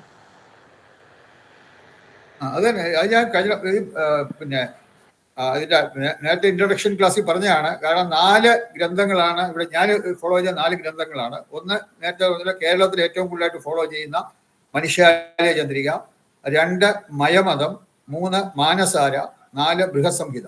ഈ 4 ബുക്കുകളാണ്. ഈ 4 ബുക്കുകളിൽ ഞാൻ കേരളത്തിൽ ഏറ്റവും കൂടുതൽ ഫോളോ ചെയ്യുന്നത് മനുഷ്യാലയ ചന്ദ്രികയാണ്. നമ്മൾ തമിഴ്നാട്ടിലോട്ട് ചെന്നാൽ അവിടെ മയമതത്തിലാണ് അവിടെ ഫോളോ ചെയ്യുന്ന കൂടുതൽ മയമതമാണ്. അതേസമയം നമ്മൾ ആന്ധ്രാപ്രദേശ് അതുപോലെ തന്നെ പിന്നെ കർണാടക ആ സംസ്ഥാനങ്ങളിൽ ചെന്ന് കഴിഞ്ഞാൽ മാനസാരയാണ് അവിടെ കൂടുതലായിട്ട് ഫോളോ ചെയ്യുന്നത്. നോർത്ത് ഇന്ത്യയിലോട്ട് പോയ ബൃഹസംഹിതയാണ്. ബൃഹസംഹിതയിൽ ജ്യോതിഷമൊക്കെ ഉണ്ടെങ്കിലും അതിൽ വാസ്തുശാസ്ത്രമായിട്ട് വളരെ കാര്യങ്ങൾ ബൃഹസംഹിതയിൽ പറയുന്നുണ്ട്. അപ്പം നോർത്ത് ഇന്ത്യയിൽ ബൃഹസംഹിതയാണ്. അപ്പൊ ഈ 4 പുസ്തകങ്ങളും നമുക്ക് മനസ്സിലാക്കുന്നുണ്ടെങ്കിൽ ഇന്ത്യയിൽ എവിടെ വേണമെങ്കിലും നമുക്ക് വളരെ ധൈര്യത്തോടെ നമുക്ക് പോയി വാസ്തുശാസ്ത്രപരമായ കാര്യങ്ങൾ ചെയ്യാൻ പറ്റും. പിന്നെ അതുപോലെ തന്നെ ഈ 4 ഗ്രന്ഥങ്ങളിൽ ഏതെങ്കിലും ഒരു ഗ്രന്ഥത്തിൽ നോ എന്ന് പറഞ്ഞ കാര്യങ്ങൾ ഞാൻ ചെയ്യാറില്ല. അതിന്റെ ചില എക്സാമ്പിൾ ഞാൻ പറഞ്ഞു. ഒരു ഉദാഹരണം പറയുകയാണെങ്കിൽ ഇപ്പം പിന്നെ നോർത്ത് ഈസ്റ്റ്, വടക്ക് കിഴക്ക്, പിന്നെ മനുഷ്യാലയത്തിനെ പറയുന്നുണ്ട് വടക്ക് കിഴക്ക് അടുക്കളയാകാം, വടക്ക് കിഴക്ക് അടുക്കളയ്ക്ക് നല്ലതാണ്. ധാരാളം വീടുകൾ നമ്മുടെ കേരളത്തിൽ വടക്ക് കിഴക്ക് അടുക്കളയുണ്ട്. എന്നാൽ അതേസമയം വടക്ക് കിഴക്ക് അടുക്കള പാടില്ല എന്ന് പറയുന്ന വാസ്തു വിദഗ്ധരുമുണ്ട്. കാരണം ബൃഹസ്പതിയിലൊക്കെ വടക്ക് കിഴക്ക് അടുക്കള നല്ലതല്ല എന്നാണ് പറയുന്നത്. അങ്ങനെ വേറെ ഒരുപാട് ഇതുപോലെ ഞാൻ ഒരു ചെറിയ ഉദാഹരണം പറഞ്ഞതേ. പല വ്യത്യാസങ്ങളും ഈ പ്രാചീന ഗ്രന്ഥങ്ങൾ തമ്മിലുണ്ട്. ഇതൊന്നും ഏറ്റവും നമ്മുടെ ഇതിൽ പറഞ്ഞിരിക്കുന്ന, അതായത് പിന്നെ വാസ്തുശാസ്ത്രപരമായ പ്രാചീന ഗ്രന്ഥങ്ങളായിട്ടുള്ള മയമതം, മാനസാര, ബൃഹസ്പതിയിലൊക്കെ പറഞ്ഞിട്ടുള്ള തെറ്റാണ് നമുക്ക് ആർക്കും പറയാൻ പറ്റില്ല. കാരണം പക്ഷെ ഇത് തമ്മിൽ വളരെ വ്യത്യാസമുണ്ട്. ഒന്നിൽ പറഞ്ഞതിന് നേരെ എഗൻസ്റ്റ് ആയിട്ട് പറയുന്ന, അത് കഴിഞ്ഞ ദിവസം പറഞ്ഞതാണ്. കാരണം 4 വശങ്ങളുടെയും മധ്യത്തിൽ പൂരിശാലയം അല്ലെങ്കിൽ ടോയ്ലറ്റ് ആകാമെന്ന് മാനസാരെ പറയുന്നുണ്ട്. 4 വശങ്ങളുടെയും മധ്യത്തിന് വടക്കിന്റെ മധ്യം, കിഴക്കിന്റെ മധ്യം, തെക്കിന്റെ മധ്യം, പടിഞ്ഞാറിന്റെ മധ്യം, ഈ 4 ഭാഗത്തും ടോയ്ലറ്റ് ആകാം എന്ന് മാനസാരെ പറയുന്നുണ്ട്. പക്ഷെ അതേസമയം ബൃഹസ്പതിയെ പറയുന്നുണ്ട് കിഴക്കിന്റെ മധ്യത്ത് കിഴക്കുന്ന ഇന്ദ്രന്റെയാണ്. ഇന്ദ്രൻ ദേവന്മാരുടെ നേതാവാണ്, രാജാവാണ്. അപ്പം ദേവന്മാരുടെ രാജാവായ ദേവേന്ദ്രന്റെ സ്ഥാനമായ കിഴക്ക്, അഷ്ടദിക്പാലകരിൽ ഇന്ദ്രന്റെ സ്ഥാനം കിഴക്കാണ്. അതൊക്കെ നമുക്ക് മനസ്സിലാക്കാനുണ്ട്. അപ്പൊ ആ കിഴക്ക് വശത്ത് ദേവേന്ദ്രന്റെ സ്ഥാനമായ കിഴക്ക് വശത്ത് എന്തെങ്കിലും വാസ്തുദോഷം ഉണ്ടെങ്കിൽ, ടോയ്ലറ്റോ അങ്ങനെ എന്തെങ്കിലും ഒരു നെഗറ്റീവ് എനർജി അല്ലെങ്കിൽ ഒരു പൊല്യൂഷൻ ഉണ്ടെങ്കിൽ അവിടെ ഈ ദൈവാധീനത്തിൽ, ഈശ്വരാധീനം അല്ലെങ്കിൽ ഈശ്വര അനുഗ്രഹം കുറയും എന്ന് ബൃഹസ്പതി പറയുന്നുണ്ട്. വടക്കിന്റെ മധ്യം, വടക്ക് കുബേരന്റെ സ്ഥലമാണ്, സമ്പത്തിന്റെ അധിപനായ കുബേരന്റെ സ്ഥലമാണ്. വടക്ക് വശത്ത് എന്തെങ്കിലും വാസ്തുദോഷം ഉണ്ടെങ്കിൽ അത് സാമ്പത്തികമായ പ്രയാസം ഉണ്ടാക്കുന്ന പിന്നെ പ്രയോഗസമിതി പറയുന്നുണ്ട്. അപ്പം ഈ ഗ്രന്ഥങ്ങളിൽ തമ്മിൽ പല വ്യത്യാസമുണ്ട്. ഇതൊക്കെ നമുക്ക് ആദ്യം ഇത് മനസ്സിലാക്കുന്നവർക്ക് ഇത് ഒരു കൺഫ്യൂഷൻ ഉണ്ടാക്കും. പക്ഷേ ശരിക്കും മനസ്സിലാക്കി ആഴത്തിൽ ഇറങ്ങി ചെല്ലുന്നവർക്ക് ഒരു കൺഫ്യൂഷൻ ഉണ്ടാകില്ല. 100% ആത്മാർത്ഥത്തോട് നമുക്ക് ഇതിന്റെ കറക്ഷൻ ചെയ്യാൻ പറ്റും. അപ്പോൾ ഞാൻ മണി 9 പോകുന്നു. അപ്പം പെട്ടെന്ന് നമുക്ക് സിലബസ് ചെയ്യാവുന്ന തരാം. വേറെ എന്തെങ്കിലും ഉണ്ടെങ്കിൽ ചോദിക്കാം. അതായത് സിലബസ് അതായതിന് മുമ്പ് എന്തെങ്കിലും സംശയം ഉണ്ടെങ്കിൽ ചോദിക്കാം. എന്തെങ്കിലും ഡൗട്ട്സ് ഉണ്ടെങ്കിൽ ചോദിക്കാം, അല്ലെങ്കിൽ നമുക്ക് സിലബസ് തരാം. അതിന് മുമ്പ് എന്തെങ്കിലും ചോദിക്കാനുണ്ടെങ്കിൽ ചോദിക്കാം, അല്ലെങ്കിൽ സിലബസ് തന്നതിന് ശേഷം നിങ്ങൾക്ക് ചോദിക്കാം, അതും ആകാം. അപ്പോൾ സിലബസ് ഞാൻ പ്രസന്റ് ചെയ്യാൻ പോവുകയാണ്.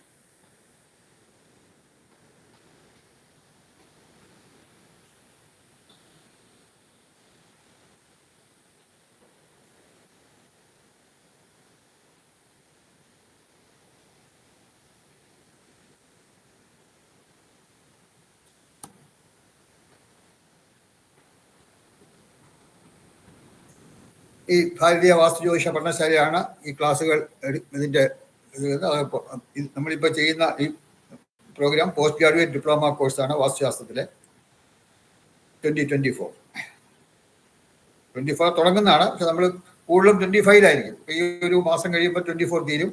അപ്പോൾ 25-ലാണ് നമ്മൾ ക്ലാസ്സിൻ്റെ കൂടുതൽ ഭാഗം 25-ലാണ്. അതിൻ്റെ സിലബസ് ഇതാണ്. നമുക്ക് ആ സിലബസ് നമുക്കെല്ലാം എഴുതിയെടുക്കാം.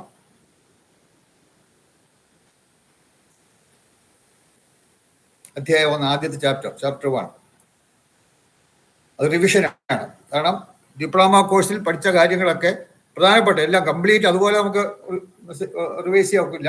പ്രധാനപ്പെട്ട കാര്യങ്ങൾ, പ്രത്യേകിച്ച് കണക്കുകൾ, അങ്ങനെയുള്ള കാര്യങ്ങൾ, ഈ നേരത്തെ പറഞ്ഞതുപോലെ ആയം വ്യയമൊക്കെ കാണുന്നത്, അതുപോലെ തന്നെ പിന്നെ വീടിന്റെ നീളം വീതി, ഏറ്റവും ഉത്തമമായ നീളവും വീതിയൊക്കെ എങ്ങനെ കാണാം, ഈ കാര്യങ്ങളൊക്കെ നമ്മൾ റിവൈസ് ചെയ്യും.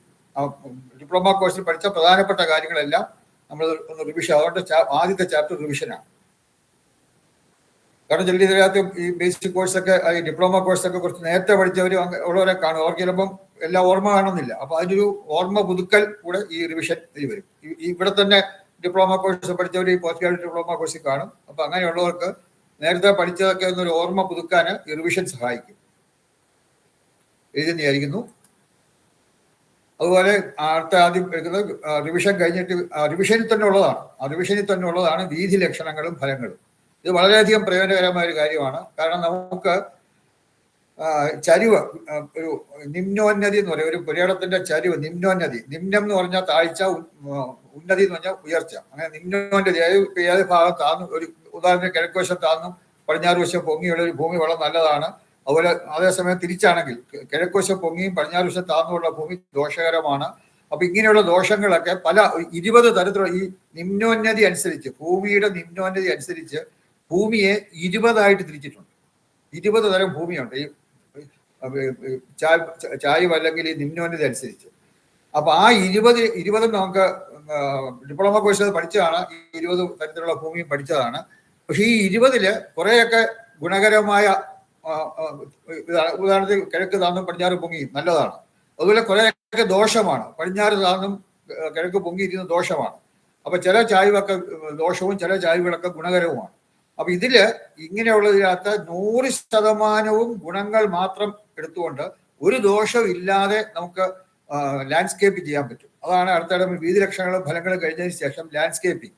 അത് ശരിക്കും ഡിപ്ലോമ കോഴ്സിൽ ഇല്ലായിരുന്നു, പോസ്റ്റ് ഗ്രാജുവേറ്റ് ഡിപ്ലോമ കോഴ്സിൽ ഉള്ള ഒരു ഭാഗമാണ്. പക്ഷേ റിവിഷനകത്ത് വെച്ചിരിക്കുന്നത് വീതി ലക്ഷണങ്ങളും ഫലങ്ങളുമായിട്ട് വളരെ അടുത്ത അത് വെച്ച് ചെയ്യേണ്ടതായതുകൊണ്ടാണ് ലാൻഡ്സ്കേപ്പിങ്ങും റിവിഷന്റെ കൂടെ എടുക്കുന്നത്. കാരണം എങ്ങനെ നമ്മൾ ആ ലാൻഡ്സ്കേപ്പിംഗ് ചെയ്ത് കഴിഞ്ഞാൽ, ചുറ്റുമുള്ള ചെയ്ത് കഴിഞ്ഞാൽ, അല്ലെങ്കിൽ അതിന്റെ ഉയർച്ച താഴ്ച നമ്മൾ അഡ്ജസ്റ്റ് ചെയ്ത് കഴിഞ്ഞാൽ, നമുക്ക് ഈവൻ നിരപ്പായ ഭൂമി തന്നെ നമുക്ക് വേണമെങ്കിൽ ഒരിടത്ത് മണ്ണെടുത്ത് വേറൊരിടത്തിട്ട് ഈ പറയുന്നത് പോലെ ലാൻഡ്സ്കേപ്പിംഗ് ചെയ്യാൻ പറ്റും. അപ്പൊ അങ്ങനെ ചെയ്തു കഴിഞ്ഞാൽ ഭൂമിയുടെ ചരിവിന്റെ എല്ലാ ഗുണങ്ങളും ഉൾക്കൊണ്ടുകൊണ്ടും ഒരു ദോഷവും ഉൾക്കൊള്ളാതെയും നമുക്ക് ലാൻഡ്സ്കേപ്പിംഗ് ചെയ്യാൻ പറ്റും. അതെങ്ങനെ ചെയ്യാൻ പറ്റും എന്നുള്ളത് ഈ ലാൻഡ്സ്കേപ്പിംഗ് എന്നുള്ളതിനകത്ത് മനസ്സിലാക്കാൻ സാധിക്കും. ഇത് തന്നെ ഒരു പ്രാക്ടിക്കൽ ഫീൽഡ് നമുക്ക് ഏറ്റവും കൂടുതൽ പ്രയോജനകരമാകുന്ന ഒന്നാണ് ഈ ലാൻഡ്സ്കേപ്പിംഗ്. അടുത്തതായിട്ട് സ്ഥാനനിർണയം. നമ്മൾ സ്ഥാനനിർണയം രണ്ടു വിധത്തിലുണ്ട്. ഒന്ന്, ഒരു പുരയിടം അല്ലെങ്കിൽ ഒരു ഭൂമി നമുക്ക് കിട്ടുകയാണെങ്കിൽ, ഒരു വസ്തു അതിന്റെ അളവുകളൊക്കെ തരികയാണെങ്കിൽ അവിടെ വാസ്തുമണ്ഡലത്തിന്റെ സ്ഥാനനിർണയം. വാസ്തുമണ്ഡലം എവിടെയാണ്, വാസ്തുമണ്ഡലം എവിടെ വരണം എന്ന് ആ വാസ്തുമണ്ഡലത്തിന്റെ സ്ഥാനനിർണയമുണ്ട്. പിന്നെ രണ്ടാമത്, വാസ്തുമണ്ഡലം നമ്മൾ സ്വീകരിച്ചു കഴിഞ്ഞാൽ ആ വാസ്തുമണ്ഡലത്തിനകത്ത് വീടിന്റെ സ്ഥാനനിർണയമുണ്ട്. ഈ രണ്ട് സ്ഥാനനിർണയം നമുക്ക് അതും ഡിപ്ലോമ കോഴ്സിൽ പഠിച്ചതാണ്. അത് നമ്മൾ ഇവിടെ ഒന്നുകൂടെ റിവൈസ് ചെയ്യും. കാരണം അത് വളരെ പ്രധാനപ്പെട്ട ഒന്നാണ്, അത് റിവൈസ് ചെയ്യും. സ്ഥാനനിർണയം തന്നെ 3 വിധത്തിലുള്ള ക്ഷേത്രം. മഹാക്ഷേത്രം പറഞ്ഞാൽ വലിയ ഭൂമി, വളരെ വിസ്തൃതി കൂടിയ ഭൂമി. അതുപോലെ മധ്യമക്ഷേത്രം, അല്പക്ഷേത്രം. ഇതൊക്കെ എന്താണ് ഇതിന്റെ വ്യത്യാസം, ഇതൊക്കെ നമുക്ക് ക്ലാസ്സിൽ വരുമ്പോൾ മനസ്സിലാക്കാം. അപ്പൊ ആ സ്ഥാനനിർണയം 3 വിധത്തിലുള്ള ക്ഷേത്രങ്ങളെ 3ആയിട്ട് തിരിച്ചിട്ടുണ്ട്. വളരെ വലിപ്പമുള്ള സ്ഥലങ്ങൾ മഹാക്ഷേത്രം, ഇടത്തരം സ്ഥലങ്ങൾ മധ്യമക്ഷേത്രം, കുറച്ചുകൂടി ചെറിയ സ്ഥലങ്ങൾ നമ്മൾ സാധാരണ ഇപ്പം ചെയ്യുന്ന വീടുകളൊക്കെ അല്പക്ഷേത്ര വിധി പ്രകാരമാണ്. കാരണം അല്പക്ഷേത്ര വിധി ഒരു ഉദ്ദേശം ഒരു 60 സെന്റ് 65 സെന്റ് വരെ ഉള്ള ഭൂമി അല്പക്ഷേത്രത്തിൽ പെടും. അത് കഴിഞ്ഞാലേ മധ്യമക്ഷേത്രം ആവുള്ളൂ. അപ്പോൾ നമ്മളിപ്പം ചെയ്ത 5 സെന്റ് 10 സെന്റ് ഈവൻ 15 20 25 സെന്റിൽ ചെയ്താലും അല്പക്ഷേത്ര വിധി പ്രകാരമാണ് സ്ഥാനനിർണ്ണയം ചെയ്യേണ്ടത്. അപ്പൊ ഇതിന്റെ വ്യത്യാസങ്ങളും ഒക്കെ നമ്മൾ ഒന്നും കൂടെ റിവൈസ് ചെയ്യും. അത് ഡിപ്ലോമ കോഴ്സിൽ പഠിച്ചതാണ്, ഒന്നും കൂടി ഇവിടെ നമ്മൾ റിവൈസ് ചെയ്യും. അതുപോലെ പദവിന്യാസം, പദങ്ങളായിട്ട് വിന്യസിക്കുന്നത് എങ്ങനെയാണ്. നമ്മളൊരു വാസ്തുമണ്ഡലം സെലക്ട് ചെയ്ത് കഴിഞ്ഞാൽ ആ വാസ്തുമണ്ഡലത്തിനകത്ത് വീടിന്റെ സ്ഥാനം കാണുന്നത് പദവിന്യാസം ചെയ്താണ്. 3 വിധത്തിലുള്ള പദവിന്യാസമുണ്ട്. അഷ്ടവർഗ പദവിന്യാസം, നവവർഗ പദവിന്യാസം, ദശവർഗ പദവിന്യാസം. ഇതിന്റെയൊക്കെ വ്യത്യാസങ്ങൾ എന്താണ്, ഈ കാര്യങ്ങളൊക്കെ പദവിന്യാസം എന്നുള്ളതിനകത്ത് വരും. അതും ഡിപ്ലോമ കോഴ്സിൽ പഠിച്ചതാണ്. നമുക്ക് ഇവിടെ പോസ്റ്റ് ഗ്രാജുവേറ്റ് ഡിപ്ലോമ കോഴ്സിൽ അതൊന്നും കൂടെ റിവൈസ് ചെയ്യും. മർമ്മദോഷം. എന്താണ് മർമ്മദോഷം? അതായത് നമുക്ക് ഒരു പുരയിടത്തിന് അല്ലെങ്കിൽ ഒരു വാസ്തുമണ്ഡലത്തിന് 100 മർമ്മങ്ങളുണ്ട്.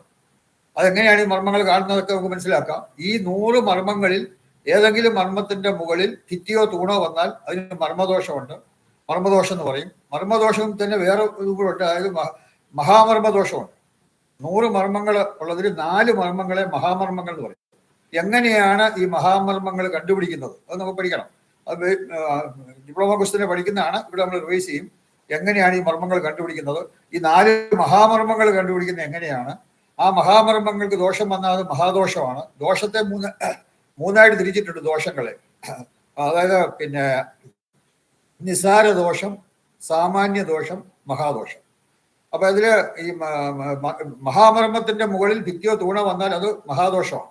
അതേസമയം അല്ലാത്ത മർമ്മങ്ങളുടെ 4 മർമ്മങ്ങളാണ് മഹാമർമ്മങ്ങൾ. 100-ല് 4 മഹാമർമ്മങ്ങളാണ്. ബാക്കി 96 മർമ്മങ്ങളുണ്ട്. ആ 96 മർമ്മങ്ങളുടെ മുകളിൽ ഭിത്തിയോ തൂണോ വന്നാൽ അതിന് സാധാരണ മർമ്മദോഷം എന്ന് പറയും. 4 മഹാമർമ്മങ്ങൾ ഉള്ളതിന്റെ മുകളിൽ തൂണോ ഭിത്തിയോ വന്നാൽ അതിന് മഹാമർമ്മദോഷം എന്ന് പറയും. അപ്പൊ ഇതൊക്കെ എങ്ങനെയാണ് മനസ്സിലാക്കുന്നത്, ഇതിന് പരിഹാരങ്ങൾ, ഈ കാര്യങ്ങളൊക്കെ മർമ്മദോഷം എന്നുള്ളതിനകത്ത് വരും. ആയാദി ഷഡ്വർഗങ്ങൾ, ആയുസ്, പക്ഷാന്തരവയം. ആയാദി ഷഡ്വർഗം ആയം ആദിയായിട്ടുള്ള 6 ഷഡ്വർഗങ്ങൾ. ആയം, വ്യയം, യോനി, നക്ഷത്രം, വാരം, തിഥി. ഇത് 6മാണ് ആയാദി ഷഡ്വർഗങ്ങൾ. ഇതെങ്ങനെ കാണാം, ഇതിന്റെ ഗുണദോഷ ഫലങ്ങൾ ഇതെല്ലാം നമുക്ക് വരും. അത് ഡിപ്ലോമ കോഴ്സിൽ അതിന് ആദ്യം മനസ്സിലാക്കും. ഇവിടെ അതൊന്ന് റിവൈസ് ചെയ്യും. അതുപോലെ ആയുസ്. ഈ ആയുസ്സിലാണ് മരണച്ചുറ്റെന്നൊക്കെ വരുന്നത്. ആയുസ്സിന് 5 വിധത്തിലുണ്ട്. ചുറ്റളവിൽ നമുക്ക് ആയുസ് ബാല്യം, കൗമാരം, യൗവനം, വാർദ്ധക്യം, മരണം. ഇനി 5 വിധത്തിലുള്ള ആയുസ്സുണ്ട്. ഇതൊക്കെ എങ്ങനെ കണ്ടുപിടിക്കാം? അതിൽ മരണം എന്നുള്ള ആയുസ് വരുന്നവരാണ് മരണച്ചുറ്റെന്ന് പറയും. വീട് മരണച്ചുറ്റാണ് അല്ലെങ്കിൽ മുറി മരണച്ചുറ്റാണ്. അത് വളരെ ദോഷകരമായ ഒരു അവസ്ഥയാണ് ഈ മരണച്ചുറ്റുള്ള മുറി വരിക അല്ലെങ്കിൽ മരണച്ചുറ്റായ വീട് വരിക. അതൊക്കെ വളരെ ദോഷകരമായ അവസ്ഥയാണ്. അതെങ്ങനെ ആ ദോഷം പരിഹരിക്കാം, ഈ കാര്യങ്ങളൊക്കെ ഡിപ്ലോമ കോഴ്സിന്റെ പരിഹാരങ്ങൾ കൂടുതലായിട്ട് വരുന്നില്ല. പരിഹാരങ്ങളും പോസ്റ്റ് ഗ്രാജുവേറ്റ് ഡിപ്ലോമ കോഴ്സിലാണ് കൂടുതലായിട്ട് വരുന്നത്. കാരണം ഡിപ്ലോമ കോഴ്സ് എന്താണ്, ഇതിനെപ്പറ്റി കൂടുതൽ മനസ്സിലാക്കുക, തിയറി കൂടുതൽ മനസ്സിലാക്കുക എന്നുള്ളതാണ് ഡിപ്ലോമ കോഴ്സിൽ നമ്മൾ മനസ്സിലാക്കുന്നത്. അപ്പൊ ഈ ആയാദി ഷഡ്വർഗങ്ങൾ, ആയുസ്, പക്ഷാന്തരവയം, ഇതൊക്കെ ഇതിന്റെ വ്യത്യാസങ്ങൾ എന്താണ്? ഇത് പക്ഷാന്തരവയം എല്ലായിടത്തും നോക്കേണ്ട ആവശ്യമില്ല. എവിടെയാണ് ഈ പക്ഷാന്തരവയം നോക്കേണ്ടത്, ഈ കാര്യങ്ങളൊക്കെ നമുക്ക് ഇതിന്റെ ഈ ചാപ്റ്റർ മനസ്സിലാക്കാൻ സാധിക്കും. കെട്ടിടത്തിന്റെ പരമാവധി നീളവും വീതിയും. അത് പരമാവധി നീളവും പരമാവധി വീതിയും. മാക്സിമം ഒരു പ്ലോട്ട് ഉണ്ടെങ്കിൽ ആ പ്ലോട്ടിനകത്ത് ചെയ്യാവുന്ന വീടിന് പരമാവധി എത്ര നീളം വരാം, പരമാവധി എത്ര വീതി വരാം. ഇതിന് കാൽക്കുലേഷൻ വാസ്തുശാസ്ത്രി പറയുന്നുണ്ട്. ആ കാൽക്കുലേഷൻസ് ഇതിനകത്ത് വരും. അതൊരു ഫോമുല നമ്മൾ ഡെറിവ് ചെയ്തിട്ട് ആ ഫോമുല അപ്ലൈ ചെയ്തിട്ടാണ് ചെയ്യുന്നത്. അപ്പൊ ഇതിൽ വലിയ 1-2 ഗുണങ്ങളുള്ളത്. ഒന്ന്, ഇപ്പോൾ നമ്മുടെ അടുത്തൊരു ഒരാൾ നമ്മളെ കൺസൾട്ട് ചെയ്യാൻ പറ്റും. അപ്പൊ അങ്ങേര് അവരുടെ പ്ലോട്ട് ഉണ്ട്, ഇത്ര സെന്റ് സ്ഥലം, അല്ലെങ്കിൽ ആ കാര്യങ്ങളൊക്കെ പറയുന്നു, അതിന്റെ ഡ്രോയിങ്ങും കൊണ്ടുവരുന്നു. എന്നിട്ട് അവിടെ ഒരു വീട് വെക്കണം. അത് ഒരു താഴത്തെ നില 2500 സ്ക്വയർ ഫീറ്റ് അല്ലെങ്കിൽ 3000 സ്ക്വയർ ഫീറ്റ് ഉള്ള ഒരു കെട്ടിടം വെക്കണം എന്ന് പറയുന്നു. അപ്പൊ നമുക്ക് കെട്ടിടത്തിന്റെ പരമാവധി നീളവും വീതിയും ആ ഡ്രോയിങ് വെച്ച് നമുക്ക് കാൽക്കുലേറ്റ് ചെയ്യാൻ പറ്റും. അതിന് കാൽക്കുലേറ്റ് ചെയ്യാൻ എങ്ങനെ കാൽക്കുലേറ്റ് ചെയ്യണമെന്ന് വാസ്തുശാസ്ത്രി പറയുന്നുണ്ട്. അപ്പൊ അങ്ങനെ അത് കാൽക്കുലേറ്റ് ചെയ്ത് നമുക്ക് പരമാവധി നീളവും പരമാവധി വീതിയും കണ്ടുപിടിക്കാം. അപ്പം ആ പരമാവധി നീളവും പരമാവധി വീതിയും വെച്ചിട്ട് ഒരു ചുറ്റളവ് കണ്ടാൽ ആ ചുറ്റളവിനേക്കാൾ കൂടിയ ചുറ്റളവിലുള്ള വീടാണ് ചെയ്യേണ്ടത് അവർ പറയുന്നതെങ്കിൽ, ഇപ്പൊ സപ്പോസ് പരമാവധി നീളവും പരമാവധി വീതിയും വെച്ചിട്ട് നമുക്ക് 2500 സ്ക്വയർ ഫീറ്റുള്ള വീട് ചെയ്യാൻ ഒക്കൂടും നിൽക്കട്ടെ. അവർ വന്നിരിക്കുന്നത് 3500 സ്ക്വയർ ഫീറ്റ് വേണം. അപ്പൊ നമുക്ക് പറയാം ഈ സ്ഥലത്ത് വാസ്തു നിബന്ധനകൾ അനുസരിച്ച് ഇത്ര സ്ക്വയർ ഫീറ്റ് വരെയുള്ള ചെയ്യാൻ ഒക്കുള്ളൂ, അതിൽ കൂടുതൽ ചെയ്യാൻ ഇവിടെ സാധിക്കില്ല, അല്ലെങ്കിൽ വാസ്തു നിബന്ധനകൾ അല്ലാതെ പോകേണ്ടി വരും. അപ്പൊ ഈ കാര്യങ്ങൾ നമുക്ക് പറഞ്ഞ് മനസ്സിലാക്കാൻ സാധിക്കും. പരമാവധി നീളവും പരമാവധി വീതിയും കാണുന്നത് മനസ്സിലാക്കിയാൽ. അപ്പൊ അതെങ്ങനെ കാണാം, അത് നമുക്ക് ഇതിനകത്ത് വരും. അതിന് ഉത്തമമായ നീളവും വീതിയും, കെട്ടിടത്തിന്റെ ഉത്തമമായ നീളവും വീതിയും. കെട്ടിടം വീട് ഏത് കെട്ടിടമാകാം.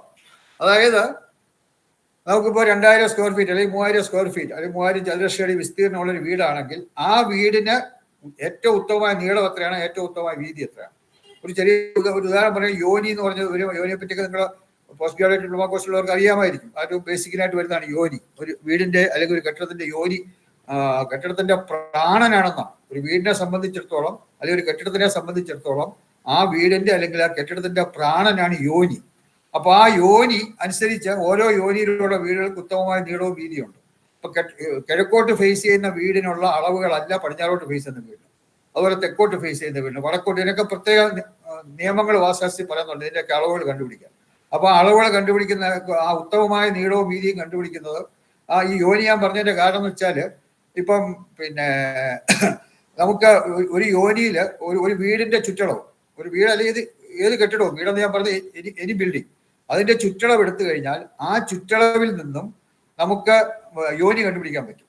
അപ്പൊ അങ്ങനെ യോനി കണ്ടുപിടിച്ചു കഴിഞ്ഞാൽ ചുറ്റളവിന്റെ യോനിയും നീളത്തിന്റെയും വീതിയുടെയും യോനിയല്ല ഒരേ യോനിയാണ്. ഉദാഹരണത്തിന് ധ്വജയോനി എന്നൊരു യോനിയുണ്ട്. ഈ വീടിന് ചുറ്റളവും ധ്വജയോനിയാണ്, നീളവും ധ്വജയോനിയാണ്, വീതിയും ധ്വജയോനിയാണ്. അപ്പൊ നീളം, വീതി, ചുറ്റളവ് എല്ലാം ഒരേ യോനിയിൽ വന്നാൽ അങ്ങനെയുള്ള കെട്ടിടങ്ങളിൽ താമസിക്കുന്നവർക്ക് പൂർണ്ണ ഐശ്വര്യം ഉണ്ടായിരിക്കും എന്ന് വാസ്തുശാസ്ത്രം പറഞ്ഞിട്ടുണ്ട്. അതായത് വളരെയധികം ഐശ്വര്യം ഉണ്ടാകുന്നതാണ്. അപ്പൊ അത് എങ്ങനെയാണ്, അങ്ങനെയുള്ള കെട്ടിടങ്ങൾ എങ്ങനെ ചെയ്യാം, ഈ കാര്യങ്ങളൊക്കെ നമുക്ക് ഈ ഉത്തമമായ നീളവും വീതി എന്നുള്ളതിനകത്ത് ചെയ്യാൻ പറ്റും. അതായത് നീളം, വീതി, ചുറ്റളവൊക്കെ ഒരേ യോനിയിലാക്കി എങ്ങനെ ചെയ്യാൻ പറ്റും, ഇതൊക്കെ നമുക്ക് അതിൽ മനസ്സിലാക്കാൻ പറ്റും. ഓരോ വാസ്തു മണ്ഡലത്തിൽ വീടിന് ഉത്തമമായ സ്ഥാനം, അതിന് പ്രത്യേക കണക്കുകളുണ്ട്. നമ്മൾ ചിലപ്പോൾ ഞാൻ ആരെയും കുറ്റം പറയുന്നതല്ല, പക്ഷെ ചില മുത്താശാരിമാരൊക്കെ വന്ന് നോക്കി കുറച്ച് 1-2 അളവൊക്കെ എടുത്ത് നോക്കിയിട്ട് പറഞ്ഞു ഇവിടെ കുറ്റിയടിക്കാം എന്ന് പറയുന്നത് എൻ്റെ അനുഭവത്തിൽ എനിക്ക് അറിയാവുന്നതാണ്. പക്ഷെ അങ്ങനെ ഒരിക്കലും വാസ്തുശാസ്ത്രത്തിൽ അങ്ങനെ പറയാൻ പറ്റില്ല. അതിന് പ്രത്യേക കണക്കുകളുണ്ട്. ആ കണക്കനുസരിച്ച് വാസ്തു മണ്ഡലത്തിന്റെ കന്നിമൂല അല്ലെങ്കിൽ തെക്ക് പടിഞ്ഞാറേ മൂലയിൽ നിന്നും ഇത്ര സെന്റിമീറ്റർ കിഴക്കോട്ടും ഇത്ര സെന്റിമീറ്റർ വടക്കോട്ടും മാറി കെട്ടിടത്തിന്റെ കന്നിമൂലയ്ക്ക് ഉത്തമമായ സ്ഥാനം നമുക്ക് കണ്ടുപിടിക്കാൻ പറ്റും. കണക്ക് ചെയ്ത് അത് വരച്ചൊക്കെ കണ്ടുപിടിക്കാൻ പറ്റും. അത് ഈ വാസ്തു മണ്ഡലത്തിൽ വീടിന് ഉത്തമമായ സ്ഥാനം. ഇതും ഡിപ്ലോമ കോഴ്സിലുള്ളത് തന്നെയാണ്, പക്ഷെ അതിന് വീണ്ടും റിവൈസ് ചെയ്യും പോസ്റ്റ് ഗ്രാജുവേറ്റ് ഡിപ്ലോമ കോഴ്സിൽ. അപ്പൊ അത് നമ്മളെ സ്ഥാനം കാണുന്നത് ഇങ്ങനെ വേണം സ്ഥാനം കാണാൻ വാസ്തുശാസ്ത്രം പറയുന്നുണ്ട്. പഞ്ചഭൂതാത്മകമായ പൊക്കം, അത് കെട്ടിടത്തിന്റെ പൊക്കവുമായി ബന്ധപ്പെട്ടതാണ്. പഞ്ചഭൂതങ്ങൾ നമുക്കറിയാം: ജലം, അഗ്നി, ഭൂമി, വായു, ആകാശം. ഈ പഞ്ചഭൂതങ്ങളില് അഗ്നിഭൂതത്തിൽ പൊക്കം വരാൻ പാടില്ല എന്ന് വാസ്തുശാസ്ത്രം പറയുന്നുണ്ട്. അഗ്നിഭൂതത്തിൽ വീടിന്റെ പൊക്കം വരികയാണെങ്കിൽ, പ്രത്യേകിച്ച് അതിന്റെ പാദമാനം എന്നൊക്കെ പറഞ്ഞിട്ടുണ്ട്, ആ പാദമാനം അല്ലെങ്കിൽ ആ പൊക്കം അഗ്നിഭൂതത്തിൽ വരികയാണെങ്കിൽ അങ്ങനെയുള്ള വീടുകൾ ഒന്നുകിൽ അഗ്നിയാൽ നശിക്കും, അല്ലെങ്കിൽ അഗ്നിയിൽ ഏത് ഇട്ടാലും ഉരുകും. അപ്പോൾ ഈ അഗ്നിഭൂതത്തിലുള്ള വീടിന്റെ ഹൈറ്റ് ആണെങ്കിൽ അങ്ങനെയുള്ള വീടുകളിൽ താമസിക്കുന്നവർക്ക് അവരുടെ മനസ്സ് എപ്പോഴും ഉരുകിക്കൊണ്ടിരിക്കും, ഒരിക്കലും അവർക്ക് മനസ്സമാധാനം ഉണ്ടാകില്ല. അപ്പൊ അത് വേറെ കാര്യം, നമ്മൾ ഈ പഞ്ചഭൂതാത്മകമായ പൊക്കം എന്നുള്ളതിനകത്ത് പഠിക്കുന്നത് സാധാരണ വാസ്തു നിബന്ധനകൾ അനുസരിക്കാതെ ചെയ്യുന്ന വീടുകൾ, എല്ലാവരും വാസ്തു നിബന്ധന അനുസരിച്ചല്ല ചെയ്യുന്നത്, അല്ലാതെ ചെയ്യുന്നവരുണ്ട്. അങ്ങനെയുള്ള വീടുകളിലുള്ള പൊക്കം, സാധാരണ നമ്മൾ ചെയ്യുന്ന പൊക്കം എല്ലാം അഗ്നിഭൂതത്തിലാണ്. നമുക്ക് ഇവിടെ നമുക്ക് മനസ്സിലാക്കാൻ സാധിക്കും. പഞ്ചഭൂതാത്മായ പൊക്കത്തില് അഗ്നിഭൂതത്തിൽ നല്ലതല്ല എന്ന് പറയും. പക്ഷെ സാധാരണ ചെയ്യുന്ന വീടുകൾ, വാസ്തു നിബന്ധനകൾ അനുസരിക്കാതെ ചെയ്യുന്ന വീടുകൾ അഗ്നിഭൂതത്തിലാണ് അതിന്റെ പൊക്കം വരുന്നത്. അത് അങ്ങേയറ്റം ദോഷകരമാണ്. ഈ കാര്യമൊക്കെ അതിനകത്ത് നമുക്ക് മനസ്സിലാക്കാൻ സാധിക്കും. വാതിലുകൾ, ജനലുകൾ, അളവ്. ഒരു വീടിന്റെ വാതിലുകളും ജനലും ഒക്കെ വാസ്തുശാസ്ത്രത്തിൽ അതിന്റെ അളവുകൾ പറയുന്നത്. ആ അളവ് ഉത്തമമായ അളവുകൾ എങ്ങനെ കണ്ടുപിടിക്കാം? അപ്പൊ അതിന്റെ അതാണ് ഈ വാതിലുകൾ, ജനലുകളുടെ അളവ്. ഉത്തമമായ അളവിലുള്ള വാതിലുകളും ജനലുകളും. ഫെങ്ഷുയി ആൻഡ് ഇന്റഗ്രേറ്റഡ് വാസ്തു, ഇത് നമ്മുടെ ഭാരതീയ വാസ്തുശാസ്ത്രവുമായിട്ട് ബന്ധപ്പെട്ടതല്ല. പക്ഷെ ഇത് നമ്മൾ അറിഞ്ഞിരിക്കണം. കാരണം പല ദോഷപരിഹാരങ്ങൾക്കും ഇത് വളരെ ഉപകാരപ്രദമാണ്. ഇപ്പൊ ഫെങ്ഷുയിയുടെ ഒരു ഇന്റഗ്രേറ്റഡ് വാസ്തു കമ്പൈൻ ഭാരതീയ വാസ്തുശാസ്ത്രവും ചൈനീസ് വാസ്തുശാസ്ത്രവും വേറെ പലതും എല്ലാം കൂടെ ചേർന്ന ഒരു കോമ്പിനേഷൻ, ഒരു എന്താ പറയുക, ഒരു വളരെ മനോഹരമായ ഒരു കോമ്പിനേഷനാണ് ഇന്റഗ്രേറ്റഡ് വാസ്തു. മലയാളത്തിൽ അതിന് സംയോജിത വാസ്തുശാസ്ത്രം എന്ന് പറയും. അപ്പൊ അതിലെ ഫെങ്ഷുയി ചൈനീസ് വാസ്തുശാസ്ത്രം. അപ്പൊ അതില് ഈ ചൈനീസ് വാസ്തുശാസ്ത്രത്തിലെ കറക്ഷൻസിന് ഇതുള്ളത് അതിന് റിസൾട്ട് പെട്ടെന്ന് കിട്ടും. ഫെങ്ഷുയി അല്ലെങ്കിൽ ചൈനീസ് വാസ്തുശാസ്ത്ര പ്രകാരമുള്ള കറക്ഷൻസിന്, പരിഹാരങ്ങൾക്ക് പെട്ടെന്ന് റിസൾട്ട് കിട്ടും. ഭാരതീയ വാസ്തുശാസ്ത്ര പ്രകാരമുള്ള കറക്ഷൻസ് വളരെ എഫക്റ്റീവ് ആണ്. പക്ഷെ അതിന്റെ റിസൾട്ട് കിട്ടാൻ കുറച്ചുകൂടി താമസമുണ്ട്. ഇന്റഗ്രേറ്റഡ് വാസ്തു രണ്ടുകൂടെ കമ്പൈൻ ചെയ്യുന്നതുകൊണ്ട് പെട്ടെന്ന് റിസൾട്ട് കിട്ടുകയും ചെയ്യും. ആ റിസൾട്ട് ലോങ് ലാസ്റ്റിംഗ് ആവുകയും ചെയ്യും. ഇത് അതിനെപ്പറ്റി മനസ്സിലാക്കുന്നതാണ് ഫെങ്ഷുയി ആൻഡ് ഇന്റഗ്രേറ്റഡ് വാസ്തു. ഒരുപാട് കാര്യങ്ങൾ നമുക്ക് ഇതിനകത്ത് മനസ്സിലാക്കി നമുക്ക് ഞാൻ ധാരാളം അപ്ലൈ ചെയ്തിട്ടുണ്ട്. വളരെയധികം നമുക്ക് എഫക്റ്റീവായിട്ട് അതിന്റെ റിസൾട്ട് കാണാൻ സാധിക്കും ഫെങ്ഷുയി ഇന്റഗ്രേറ്റഡ് വാസ്തു പ്രകാരമുള്ള കറക്ഷൻസ്. അടുത്ത രണ്ടാമത്തെ ചാപ്റ്ററാണ് നാലുകെട്ട്. അത് റിവിഷൻ അല്ല, റിവിഷൻ കഴിഞ്ഞു. രണ്ടാമത്തെ ചാപ്റ്റർ നാലുകെട്ട് ഡിസൈൻ. അത് കുറച്ച് വലിയ, കാരണം നാലുകെട്ട് ഓരോ ഭാഗങ്ങളും അതിന്റെ ഡീറ്റെയിൽസ്, അതെങ്ങനെ 9 വിധത്തിലുള്ള നാലുകെട്ടുകളുണ്ട്. അതിൽ പ്രധാനമായിട്ട് ശിഷ്ടഭിന്നാഷ്ടശാല എന്ന് പറയും. ശിഷ്ടഭിന്നാഷ്ടശാലയാണ് ഏറ്റവും പ്രധാനമായിട്ടുള്ള നാലുകെട്ട് എന്ന് പറയുന്നത്. എന്താ ശബ്ദം അലി? അപ്പൊ ഈ ശിഷ്ടഭിന്നാഷ്ടശാല എന്നുള്ള അതിനകത്ത് എങ്ങനെയാണ് ആ നാലുകെട്ട് ഡയമെൻഷൻസ് കണ്ടുപിടിക്കുന്നത്, ഒരുപാട് കാര്യങ്ങൾ അത് കണ്ടുപിടിക്കാനുണ്ട്. അത് നാലുകെട്ട് എന്നുള്ള ചാപ്റ്ററിൽ പഠിക്കും. അടുത്ത മൂന്നാമത്തെ കൗണ്ട് തിയറി. അതിന് മലയാളത്തില് അധികോന തത്വം എന്ന് പറയും. അത് നമുക്ക് ഈ പല വിധത്തിലുള്ള എനർജി, ഊർജ്ജങ്ങളുണ്ട്. നമുക്ക് സൗരോർജ്ജമുണ്ട്, അതുപോലെ കാന്തിക ഊർജ്ജം, മാഗ്നറ്റിക് എനർജി ഉണ്ട്, സോളാർ എനർജി, സൗരോർജ്ജമുണ്ട്, അതുപോലെ എർത്തിന്റെ പിന്നെ നമ്മളെല്ലാം ഗ്രാവിറ്റേഷണൽ ഫോഴ്സ്. അപ്പൊ അങ്ങനെ പല വിധത്തിലുള്ള ഊർജ്ജങ്ങളുണ്ട്. അപ്പൊ ഈ ഊർജ്ജങ്ങളെ പറ്റിയൊക്കെ ഒരു നല്ല ഐഡിയ നമുക്ക് വരാൻ ഈ കൗണ്ട് തിയറി നമ്മളെ വളരെ സഹായിക്കും. ഒരു വീടിന്റെ പുതിയൊരു വീട് ചെയ്യുമ്പോൾ, ഒരു കെട്ടിടം ചെയ്യുമ്പോഴോ അല്ലെങ്കിൽ ഉള്ള ഒരു കെട്ടിടത്തിൽ നമ്മൾ എന്തെങ്കിലും വാസ്തു കറക്ഷൻ ചെയ്യുമ്പോഴോ ഈ കൗണ്ട് തിയറിക്ക് വലിയ പ്രാധാന്യമില്ല. പക്ഷെ നമുക്ക് ഈ എനർജിയെ പറ്റി, ഊർജ്ജങ്ങളെ പറ്റിയൊക്കെ ഒരു നല്ലൊരു ബോധം ഉണ്ടാകാൻ കൗണ്ട് തിയറി നമ്മളെ സഹായിക്കും. ഇത് ഡിപ്ലോമ കോഴ്സിലില്ല, പോസ്റ്റ് ഗ്രാജുവേറ്റ് ഡിപ്ലോമ കോഴ്സിൽ മാത്രമേ ഉള്ളൂ. ഇനി വരുന്നതെല്ലാം പോസ്റ്റ് ഗ്രാജുവേറ്റ് ഡിപ്ലോമ കോഴ്സിൽ മാത്രമുള്ളതാണ്. ചാപ്റ്റർ 4 പിരമിഡ് സ്ഥാപനം. ഈ പിരമിഡുകളെ പറ്റി, പിരമിഡുകൾ എങ്ങനെയാണ് സ്ഥാപിക്കേണ്ടത്, പിരമിഡുകൾ 1 അതിന്റെ മെറ്റീരിയൽ, പിരമിഡ് ഉണ്ടാക്കുന്ന മെറ്റീരിയൽ വളരെ പ്രധാനമാണ്. അതിന്റെ പിരമിഡിന്റെ ഡൈമെൻഷൻസ് അത് വളരെ പ്രധാനമാണ്. അത് എങ്ങനെ ഇൻസ്റ്റാൾ ചെയ്യുന്നു, പിരമിഡ് സ്ഥാപനം, അതൊക്കെ ശരിയായ വിധത്തിൽ ചെയ്താൽ മാത്രമേ അതിന്റെ പ്രയോജനം പൂർണ്ണമായിട്ടും കിട്ടുകയുള്ളൂ. അപ്പൊ അതൊക്കെ മനസ്സിലാക്കി തരുന്ന ഒരു ചാപ്റ്ററാണ് പിരമിഡ് സ്ഥാപനം. അടുത്തത് 21 മഹാദോഷങ്ങളും പരിഹാരങ്ങളും. ഞാൻ നേരത്തെ പറഞ്ഞു 3 വിധത്തിലുള്ള ദോഷങ്ങളുണ്ട്: നിസാരദോഷം, സാമാന്യദോഷം, മഹാദോഷം. 21 ദോഷങ്ങളെ മഹാദോഷങ്ങളായിട്ട് എടുത്തിട്ടുണ്ട്. ആ 21 ദോഷങ്ങളും മഹാദോഷങ്ങളും അവയ്ക്കുള്ള പരിഹാരങ്ങളും എന്നുള്ള ഒരു ചാപ്റ്റർ. മിക്കവാറും പ്രധാനപ്പെട്ട ഒരുപാട് പരിഹാരങ്ങൾ അതിനകത്ത് വരും. അടുത്ത 6ാമത്തെ ചാപ്റ്റർ മറ്റ് ദോഷങ്ങളും, അതായത് മഹാദോഷങ്ങൾ അല്ലാതെയും പ്രധാനപ്പെട്ട ദോഷങ്ങളുണ്ട്. നിസാരദോഷങ്ങൾ അത്ര പ്രാധാന്യമില്ലെങ്കിലും നിസാരദോഷങ്ങൾ, സാമാന്യദോഷങ്ങളിലൊക്കെ പല ദോഷങ്ങളുണ്ട്. ഇപ്പം ഞാൻ നേരത്തെ പറഞ്ഞു മർമ്മദോഷം. മഹാമർമ്മങ്ങളുടെ മുകളിൽ തൂണോ ഭിത്തിയോ വന്ന മഹാദോഷമാണ്. 4 മഹാമർമ്മങ്ങളാണ്. ബാക്കി 96 മർമ്മങ്ങളുടെ മുകളിൽ ഭിത്തിയോ തൂണോ വന്നാൽ അത് സാമാന്യദോഷമാണ്. അങ്ങനെയുള്ള സാമാന്യദോഷമൊക്കെ മറ്റു ദോഷങ്ങളിൽ വരും. അപ്പൊ അങ്ങനെയുള്ള മറ്റു ദോഷങ്ങളും പരിഹാരങ്ങളും, അത് ഈ മഹാദോഷങ്ങളല്ലാത്ത മറ്റു ദോഷങ്ങളും പരിഹാരങ്ങളും എന്നുള്ള ഒരു ചാപ്റ്ററാണ്. വാസ്തു മൂല്യനിർണ്ണയം. ഇത് വളരെ പ്രധാനപ്പെട്ട ചാപ്റ്ററാണ്. കാരണം ഇത് പ്രാക്ടിക്കലായിട്ട് നമുക്കുള്ള ഗുണം ചെയ്യും. വാസ്തു മൂല്യം ഓരോന്നിനും ഒരു മൂല്യം വെച്ചിട്ട്, ഇപ്പം ഔട്ട് ഓഫ് 8 ഇപ്പം ഓരോന്ന് ഏറ്റവും ഉത്തമമായ സ്ഥാനം മാത്രമല്ല എല്ലാ കാര്യങ്ങൾക്കും. ഒരു വീടിന്റെ ഒരു കെട്ടിടത്തിന്റെ വാസ്തു മൂല്യം കണ്ടുപിടിച്ചിട്ട് അത് if it is more than 70%, ഒരു 70 or 75% കൂടുതലാണെങ്കിൽ അവിടെ ഒരു വാസ്തു പരിഹാരവും ചെയ്യേണ്ട ആവശ്യമില്ല. അത് നമുക്ക് കണ്ടുപിടിക്കാൻ പറ്റും. അതിന്റെ വിവിധ കാര്യങ്ങൾ വാസ്തു മൂല്യം നിർണ്ണയം, ആ വാസ്തു മൂല്യം ഒരു വീട്ടിൽ എങ്ങനെയാണ് വാസ്തു മൂല്യം കണ്ടുപിടിക്കുന്നതെന്ന് ഇതിന് മനസ്സിലാക്കാൻ സാധിക്കും. അത് ഒന്ന് സ്ഥാനത്തിന്റെ മാത്രം അടിസ്ഥാനത്തിൽ. കാരണം കംപ്ലീറ്റ് ആയിട്ടുള്ള വാസ്തുമൂല്യം തന്നെ കുറെ ടൈം എടുക്കുന്ന കാര്യമാണ്. എല്ലാ ദോഷങ്ങളും പരിഗണിച്ചിട്ടാണ് പൂർണ്ണമായ വാസ്തുമൂല്യം തന്നെ. സ്ഥാനം മാത്രം നോക്കിയിട്ട് നമുക്ക് ഇത് ഈ സ്ഥാനം ശരിയാണോ, അടുക്കള എവിടെ വരുന്നു, മെയിൻ ഡോർ എവിടെ വരുന്നു, ഗേറ്റ് എവിടെ വരുന്നു, സെപ്റ്റിക് ടാങ്ക് എവിടെ വരുന്നു, പൂജാമുറി എവിടെ വരുന്നു, ബെഡ്റൂംസ് എവിടെ വരുന്നു, ഇതൊക്കെ സ്ഥാനം എവിടെ വരുന്നു. ആ സ്ഥാനത്തിന്റെ അടിസ്ഥാനത്തിലുള്ള വാസ്തുമൂല്യ നിർണ്ണയമുണ്ട്.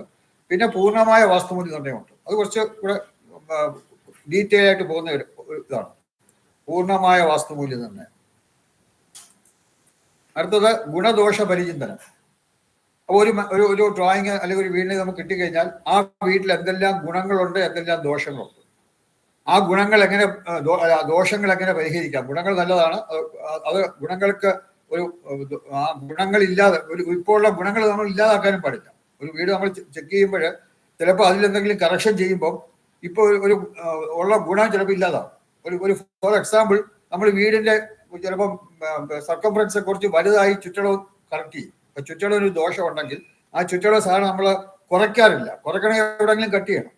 കാരണം നമ്മളത് കൂട്ടുമ്പോൾ എവിടെയെങ്കിലും 2 തൂണുകൾ ചെയ്ത് 2-3 ബീം ചെയ്തിട്ട് നമുക്ക് ചുറ്റളവിനെ കൂട്ടാൻ പറ്റും. പക്ഷെ അങ്ങനെ കൂട്ടുമ്പോൾ ചിലപ്പം ചുറ്റളവ് കറക്റ്റായിട്ട് വരും, ആ ദോഷം പരിഹരിക്കും. പക്ഷെ ചിലപ്പം വീട് പിശാച വീതി കയറി വന്നെന്ന് വരും. അപ്പൊ അങ്ങനെ ഒരു ദോഷത്തിനുള്ള പരിഹാരം ചെയ്യുമ്പോൾ വേറൊരു ദോഷം പുതുതായിട്ട് വരാൻ പാടില്ല. അപ്പൊ ആ കാര്യങ്ങളൊക്കെ ഈ ഗുണദോഷ പരിചിന്തനം എന്നുള്ള ചാപ്റ്ററിൽ നമ്മൾ കൂടുതൽ ഡീറ്റെയിൽ ആയിട്ട് പോകും. ലോഹ പരിഹാരം, മെറ്റൽ കറക്ഷൻ. മെറ്റൽസ് ഉപയോഗിച്ച് പല മെറ്റൽസ് ഉപയോഗിച്ച് ചില കറക്ഷൻസ് ഉണ്ട്. അത് ഈ 9ാമത്തെ ലോഹ പരിഹാരത്തിലുണ്ട്. അതുപോലെ വീടിന്റെ ദിശ, ഇത് വളരെ പ്രധാനപ്പെട്ടതാണ് ദിശ. കാരണം ദിശ ചരിച്ച് നമുക്കറിയാം, ഞാൻ നേരത്തെ പറഞ്ഞത്, ഇപ്പൊ നമുക്കൊരു വീടിന്റെ ഇത് തെക്ക് പടിഞ്ഞാറ് മൂലയാണ്, അല്ലെങ്കിൽ ഇത് തെക്ക് വശമാണ്, ഇത് അങ്ങനെ ആകണം എന്നില്ല, ആയിരിക്കാം. ദിശ കറക്റ്റായിട്ടുള്ള വീടുകൾക്കായിരിക്കും. ദിശാദോഷം ഒരു 15 ഡിഗ്രി 20 ഡിഗ്രിയിലൊക്കെ കൂടുതലുണ്ടെങ്കിൽ നമ്മൾ തെക്ക് പടിഞ്ഞാറ് പറയുന്ന തെക്ക് പടിഞ്ഞാറ് ആയിരിക്കില്ല. കാരണം തെക്കും പടിഞ്ഞാറും ഒരിക്കലും മാറില്ല. അത് തമ്മിൽ ചേരുന്ന ഭാഗമാണ് തെക്ക് പടിഞ്ഞാറ്. അത് ചിലപ്പോൾ വീടിന്റെ ഒരു വശത്തിന്റെ മധ്യത്തിൽ വരാം, മൂല ആവണമെന്നില്ല. തെക്ക് പടിഞ്ഞാറ് മൂല നമ്മൾ പറയുമെങ്കിലും ദിശാദോഷമുള്ള വീടുകളിൽ, ഒരു 25 ഡിഗ്രി ചരിവുള്ള വീടുകളിൽ, അല്ലെങ്കിൽ 30 ഡിഗ്രിയൊക്കെ ചരിവുള്ള വീടുകളിൽ ഒരു തെക്കിന്റെ മധ്യഭാഗത്തോ അല്ലെങ്കിൽ മധ്യഭാഗത്തോട് അടുത്തായിരിക്കും അവിടെ കന്നിമൂല എന്ന് പറയില്ല, കന്നി എന്ന് പറയുന്നത്. കന്നിമൂല എന്ന് തന്നെ പറയില്ല.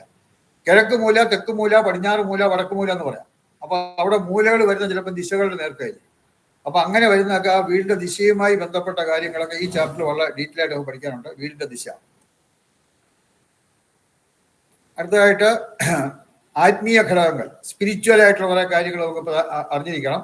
കാരണം വാസ്തുശാസ്ത്രം എന്ന് പറഞ്ഞു കഴിഞ്ഞാൽ, ഈ വാസ്തുശാസ്ത്രം നമുക്ക് തന്നിട്ടുള്ളത് നേരത്തെ ആദ്യം നമ്മൾ പ്രാർത്ഥനയിൽ പറഞ്ഞു, ഭൃഗർ അത്രി വസിഷ്ഠസ്യ വിശ്വകർമ്മ മയസ്തത നാരദോ നഗ്നജിത് ചൈവ വിശാലാക്ഷ പുരന്ദര ബ്രഹ്മ കുമാരോ നന്ദിശക ശൗനകോ ഗർഗ ഏവജ വാസുദേവോ അനിരുദ്ധശ്ച തഥാ ശുക്ര ബൃഹസ്പതി അഷ്ടാദശൈത വിഖ്യാത വാസ്തുശാസ്ത്രോ ഉപദേശക. അഷ്ടാദശ, 8, 10, അഷ്ടാദശം 18, 18 വിഖ്യാതരായ അഷ്ടാദശോ വിഖ്യാത വാസ്തുശാസ്ത്രോ ഉപദേശക. വാസ്തുശാസ്ത്രം നമുക്ക് ഉപദേശിച്ചു തന്നത് ഈ 18 ആചാര്യന്മാരാണ്. അവരുടെ തപശക്തിയിൽ കൂടി, അവരുടെ ധ്യാനശക്തിയിൽ കൂടി അവരിതിലെ പല പ്രപഞ്ച രഹസ്യങ്ങളും അവർ മനസ്സിലാക്കുകയും അത് നമ്മളെ പോലെയുള്ളവർക്ക് നമ്മുടെ ഉപകാരത്തിനായി, നമ്മുടെ ഗുണത്തിനായി തരികയും ചെയ്തിട്ടുള്ള 18 ആചാര്യന്മാരുടെ പേരാണ്. നമ്മൾ ഏത് കാര്യം വാസ്തുശാസ്ത്രവുമായി ബന്ധപ്പെട്ട് തുടങ്ങുമ്പോഴും ഈ 18 ആചാര്യന്മാരെ തൊഴുത് അവരെ ബഹുമാനിച്ചുകൊണ്ട്, അവരെ ഓർത്തുകൊണ്ട് പിന്നെ വേണം നമ്മൾ തുടങ്ങാൻ. അതൊക്കെ ഈ ആത്മീയ ഘടകങ്ങളുമായിട്ട് ബന്ധപ്പെട്ട കാര്യങ്ങളുണ്ട്. അതൊക്കെ ആ ചാപ്റ്ററിൽ വരും. സ്പിരിച്വൽ ആസ്പെക്ട്സ് അതുപോലെ തന്നെ അതിനകത്ത് വേറൊന്നാണ് പുതിയ വീട് വയ്ക്കുന്നുള്ള ആചാരക്രമങ്ങൾ. ഇപ്പൊ കുറ്റിയടി, കല്ലിടിയില്, അതുപോലെ തന്നെ കട്ടള വയ്പ്പ്. പണ്ട് ഉത്തരം വയ്പ്പ് ഉണ്ടായിരുന്നു. ഇപ്പൊ ഉത്തരം എന്നുള്ള കോൺക്രീറ്റ് ആയതുകൊണ്ട് ഉത്തരം നിന്ന് വരുന്നില്ല. പക്ഷെ ഹൗസ് വാമിങ് അല്ലെങ്കിൽ പാല് കാച്ചം നമ്മൾ പറയും, അല്ലെങ്കിൽ ഗൃഹപ്രവേശം എന്ന് പറയും. അപ്പൊ അതൊക്കെ അതുമായിട്ട് ബന്ധപ്പെട്ട ആചാരക്രമങ്ങളൊക്കെ ആത്മീയ ഘടകങ്ങളിൽ വരുന്നതാണ്. ഒരു ആത്മീയ ശക്തി, നമുക്കൊരു സ്പിരിച്വൽ ഫോഴ്സ് നമ്മുടെ ഉള്ളിലുണ്ട്. ആ ആത്മീയ ശക്തിയുമായി ബന്ധപ്പെട്ട കാര്യങ്ങളൊക്കെ അതിനകത്ത് വരും. അതെങ്ങനെ നമുക്ക് ഇമ്പ്രൂവ് ചെയ്യാം, അതിനെ എങ്ങനെ വർദ്ധിപ്പിക്കാം, അത് ആത്മീയ ശക്തിയിൽ ആയിട്ട് ബന്ധപ്പെട്ട് ശ്രദ്ധിക്കേണ്ട കാര്യങ്ങൾ. 12ാമത്തത്, അത് ലാസ്റ്റ് ചാപ്റ്ററാണ്, വാസ്തു രഹസ്യങ്ങൾ. അത് സാധാരണ പല ടീച്ചേഴ്സും വലിയ കാര്യമൊന്നുമില്ല, വളരെ സിമ്പിളായിട്ടുള്ള കാര്യമാണ്, അത് വലിയ ഒന്നും അല്ല. പക്ഷെ എന്നാലും പലരും ഇത് വിട്ടുകൊടുക്കാത്തൊരു കാര്യമാണ്. പക്ഷേ വാസ്തു, സീക്രട്സ് ഓഫ് വാസ്തു എന്ന് പറയും. അത് നമ്മൾ അവസാനത്തെ ലാസ്റ്റ് ചാപ്റ്ററാണത്. ഇതിൻ്റെ അതായത് മറ്റേ ഡിപ്ലോമ കോഴ്സിലൊന്നും അത് ഇല്ല. പക്ഷേ പോസ്റ്റ് ഗ്രാജുവേറ്റ് ഡിപ്ലോമ കോഴ്സിൽ അവസാനത്തെ ചാപ്റ്റർ വാസ്തു രഹസ്യങ്ങൾ എന്നുണ്ട്. കാരണം നമുക്കിപ്പം ചില കാര്യങ്ങൾ ഇന്ന ദോഷമുണ്ടെങ്കിൽ ഇന്ന ഫലം വരും. നമ്മൾ വാസ്തുശാസ്ത്രത്തിൽ പറയുന്നുണ്ട്, ഇന്ന പോലെ ദോഷമുണ്ടെങ്കിൽ ഒരു മൂല അപൂർണമാണ്, അല്ലെങ്കിൽ മിസ്സിംഗ് കോർണർ എന്നൊക്കെ പറയും. ഏതെങ്കിലും ഒരു വീടിന്റെ ഏതെങ്കിലുമൊക്കെ ഒരു മൂല ഇല്ലെങ്കിൽ അതിനുള്ള എന്താണ് ഫലം എന്നൊക്കെ ബൃഹസ്സംഹിതയിലൊക്കെ വളരെ വിസ്തരിച്ച് പറയുന്നുണ്ട്. ബൃഹസ്സംഹിതയിൽ അത് ഏത് മൂല ഇല്ലെങ്കിൽ എന്താണ് ഫലം എന്നൊക്കെ പറയുന്നുണ്ട്. പക്ഷെ അങ്ങനെ പറയുന്ന മൂല ഇല്ലാത്ത ചില വീടുകളിൽ ആ ഫലം വരുന്നില്ല, നമുക്ക് അറിയാൻ പറ്റും. അത് എന്തുകൊണ്ട്, അങ്ങനെയുള്ള കാര്യങ്ങളൊക്കെ ഈ വാസ്തു രഹസ്യങ്ങളിൽ വരും. അതിന് എന്താണ് പ്രധാനം, അത് ഈ വാസ്തുശാസ്ത്രത്തെ ഒരു തോക്കുമായിട്ട് അതിനകത്ത് കമ്പയർ ചെയ്യുന്നുണ്ട്.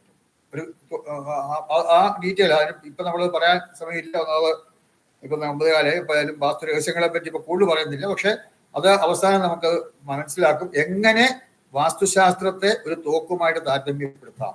ആ കാര്യങ്ങൾ നമുക്ക് അപ്പോഴും മനസ്സിലാക്കാം. ഇത്രയാണ് ഇതിന്റെ ഈ പിന്നെ പോസ്റ്റ് ഗ്രാജുവേറ്റ് ഡിപ്ലോമ കോഴ്സിന്റെ സിലബസ്. ഇതാണ് സീക്രട്സ് ഓഫ് വാസ്തു. ഇനി ഓരോ ചാപ്റ്റർ തുടങ്ങുകയാണ്. അപ്പൊ ഇത് അതിന്റെ സിലബസുമാണ്. അപ്പൊ നമുക്ക് സിലബസ് ഇപ്പം പറഞ്ഞു കഴിഞ്ഞു. ഇനി എന്തെങ്കിലും ഇതിനകത്ത് സിലബസുമായിട്ട് ബന്ധപ്പെട്ടോ അല്ലെങ്കിൽ ഈവൻ ജനറലായിട്ട് വാസ്തു സംബന്ധമായിട്ട് എന്തെങ്കിലും സംശയം ഉണ്ടെങ്കിൽ അത് ചോദിക്കാം. ഈ നമ്മൾ പറഞ്ഞ കാര്യങ്ങൾ, ഇന്ന് പറഞ്ഞ കാര്യങ്ങൾ എന്തെങ്കിലും സംശയം ഉണ്ടെങ്കിൽ അത് ചോദിക്കാം. അതിന്റെ പിന്നെ ഇതുമായിട്ട് ബന്ധപ്പെട്ട്, അതായത് ഫീസുമായിട്ടോ അല്ലെങ്കിൽ വേറെ എന്തെങ്കിലും അങ്ങനെയുള്ള കാര്യങ്ങളൊക്കെ ബന്ധപ്പെട്ട കാര്യങ്ങൾ, അഡ്മിനിസ്ട്രേറ്റീവ് സൈഡിലുള്ള എന്തെങ്കിലും സംശയം ഉണ്ടെങ്കിൽ അതിന്റെ ഡയറക്ടർ ശ്രീ ലാൽ, പുള്ളി ഇവിടെ കാണുന്നതായിരിക്കുന്നത്, ലാലായിരിക്കും അതിന് മറുപടി പറയും. സബ്ജക്റ്റുമായി ബന്ധപ്പെട്ട എന്തെങ്കിലും കാര്യം ഉണ്ടെങ്കിൽ അതിൽ എന്തെങ്കിലുമൊക്കെ ഇത് ഒരു മിനിറ്റ്. ഇപ്പൊ എന്തെങ്കിലും സംശയം ഉണ്ടെങ്കിൽ ചോദിക്കാം.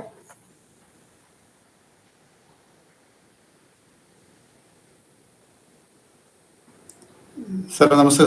സർ നമസ്തേ. പേര് പറഞ്ഞിട്ട്. സർ വേണുഗോപാലിന്റെ പേര്. എവിടെയാണ്? ഹലോ വേണുഗോപാൽ, വീട് എവിടെയാണ്?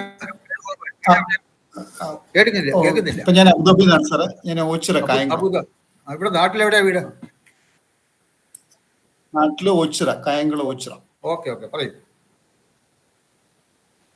സാറേ. ഇപ്പൊ നമ്മൾ ഈ 2 കോഴ്സും കൂടെ ചെയ്യാൻ പറ്റുന്ന ശബ്ദത്തിൽ പറയാമോ? അല്ല, കുറച്ചുകൂടെ ശബ്ദത്തിൽ പറയാം, ക്ലിയർ ആയിട്ട് കേൾക്കുന്നില്ല. 2 കോഴ്സും കൂടെ ഒരുമിച്ച് ചെയ്യാൻ പറ്റുമോ സാറേ? തീർച്ചയായിട്ടും 2 കോഴ്സുകൾ ഒരുമിച്ച് ചെയ്യാം. അപ്പൊ അത് നിങ്ങൾക്ക് എന്തെങ്കിലും സംശയം വന്നാലും മറ്റേ ബേസിക് കോഴ്സിൽ ആ ഭാഗം വരുമ്പോൾ നിങ്ങൾക്ക് കൂടുതൽ മനസ്സിലാക്കാൻ സാധിക്കും. അപ്പൊ 2 കോഴ്സിലും പക്ഷെ ഉള്ളി 2ന്റെയും ഫീസ് അടയ്ക്കേണ്ടി വരും, അത്രേ ഉള്ളൂ. അപ്പൊ 2 കോഴ്സുകൾ ഒരുമിച്ച് ചെയ്യാൻ ചെയ്തവരുമുണ്ട്. Okay okay. അല്ല അത് പാരലായിട്ട് അത് രണ്ടും ചെയ്യാൻ ആ 2 ദിവസം അറ്റൻഡ് ചെയ്യേണ്ടി വരുന്നുള്ളൂ. ഈ ആഴ്ച ഒരു ദിവസമൊക്കെ ആയിരിക്കും കോഴ്സ്. അപ്പൊ 2 ദിവസം അറ്റൻഡ് ചെയ്യേണ്ടി വരും. ഒന്ന് ഡിപ്ലോമ കോഴ്സ് അറ്റൻഡ് ചെയ്യേണ്ടി വരും, post graduate diploma course attend ചെയ്യും. 2 ഒരുമിച്ച് അറ്റൻഡ് ചെയ്യാം. ശരി sir. Okay okay, thank U. മറ്റെന്തെങ്കിലും സംശയം? സാർ ഇപ്പൊ ഇതിന്റെ, എന്റെ പേര് ഉണ്ണികൃഷ്ണൻ. ഞാൻ കഴിഞ്ഞ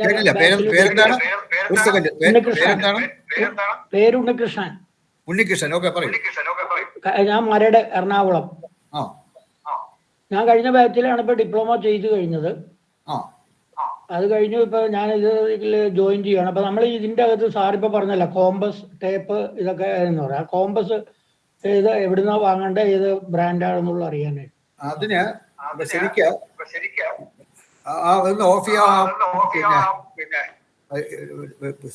പറയുന്നത് 2ആയിട്ട് കേൾക്കുന്നുണ്ട്. ഓഫ് ചെയ്തല്ലോ. ഓക്കെ. അപ്പൊ ഇവിടെ നമുക്കൊരു ഒരു മന്ത്ര ക്ലാസ് എന്ന് പറഞ്ഞിട്ടൊരു ക്ലാസ്, അത് ഈ സിലബസുമായിട്ട് ബന്ധപ്പെട്ടല്ല, പ്രത്യേക ഒരു ക്ലാസ് ഉണ്ട്. താല്പര്യമുള്ളവർക്ക് അതിനകത്ത് പങ്കെടുക്കുകയും ചെയ്യാം. അത് പ്രത്യേക ലാലിനോട് ചോദിച്ചാൽ അതിന്റെ ഡീറ്റെയിൽസ് ഒക്കെ പറയും. അപ്പൊ അതിന് വരുന്നത് വെച്ച് കഴിഞ്ഞാല് നമ്മളിപ്പോ രത്ന സ്ഥാപനം ചെയ്യുന്നു, അല്ലെങ്കിൽ പിരമിഡ് സ്ഥാപനം ചെയ്യുന്നു, അപ്പോൾ ഈ രത്നങ്ങളും പിരമിഡുകളൊക്കെ എനർജൈസ് ചെയ്യണം, ഊർജ്ജവൽക്കരിക്കണം. അതിന് ഊർജ്ജവൽക്കരിക്കണമെങ്കിൽ അതിന് ചില മന്ത്രങ്ങളും അങ്ങനെയുള്ള കാര്യങ്ങളൊക്കെ വെച്ചിട്ടാണ് ഇതിനെ എനർജൈസ് ചെയ്യുന്നത്.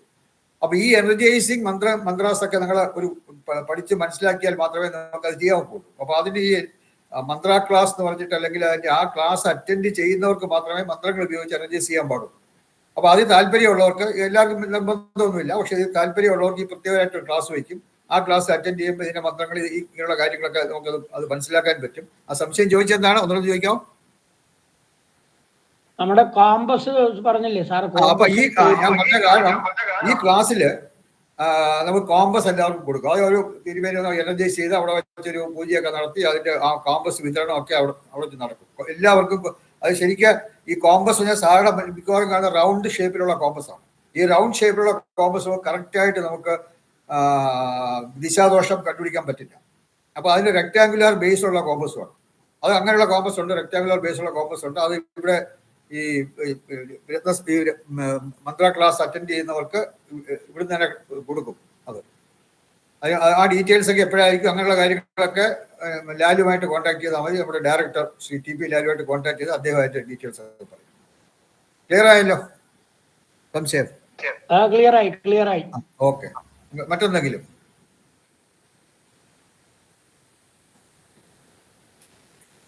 മറ്റെന്തെങ്കിലും സംശയം ഉണ്ടെങ്കിൽ ചോദിക്കാം. നമ്മുടെ പഠിത്തമായിട്ട് ബന്ധപ്പെട്ടുള്ള നിങ്ങൾക്ക് വീടുകളിലോ അല്ലെങ്കിൽ എന്തെങ്കിലും ഉണ്ടോ വാസ്തുവുമായി ബന്ധപ്പെട്ട് എന്ത് സംശയം ചോദിക്കാം.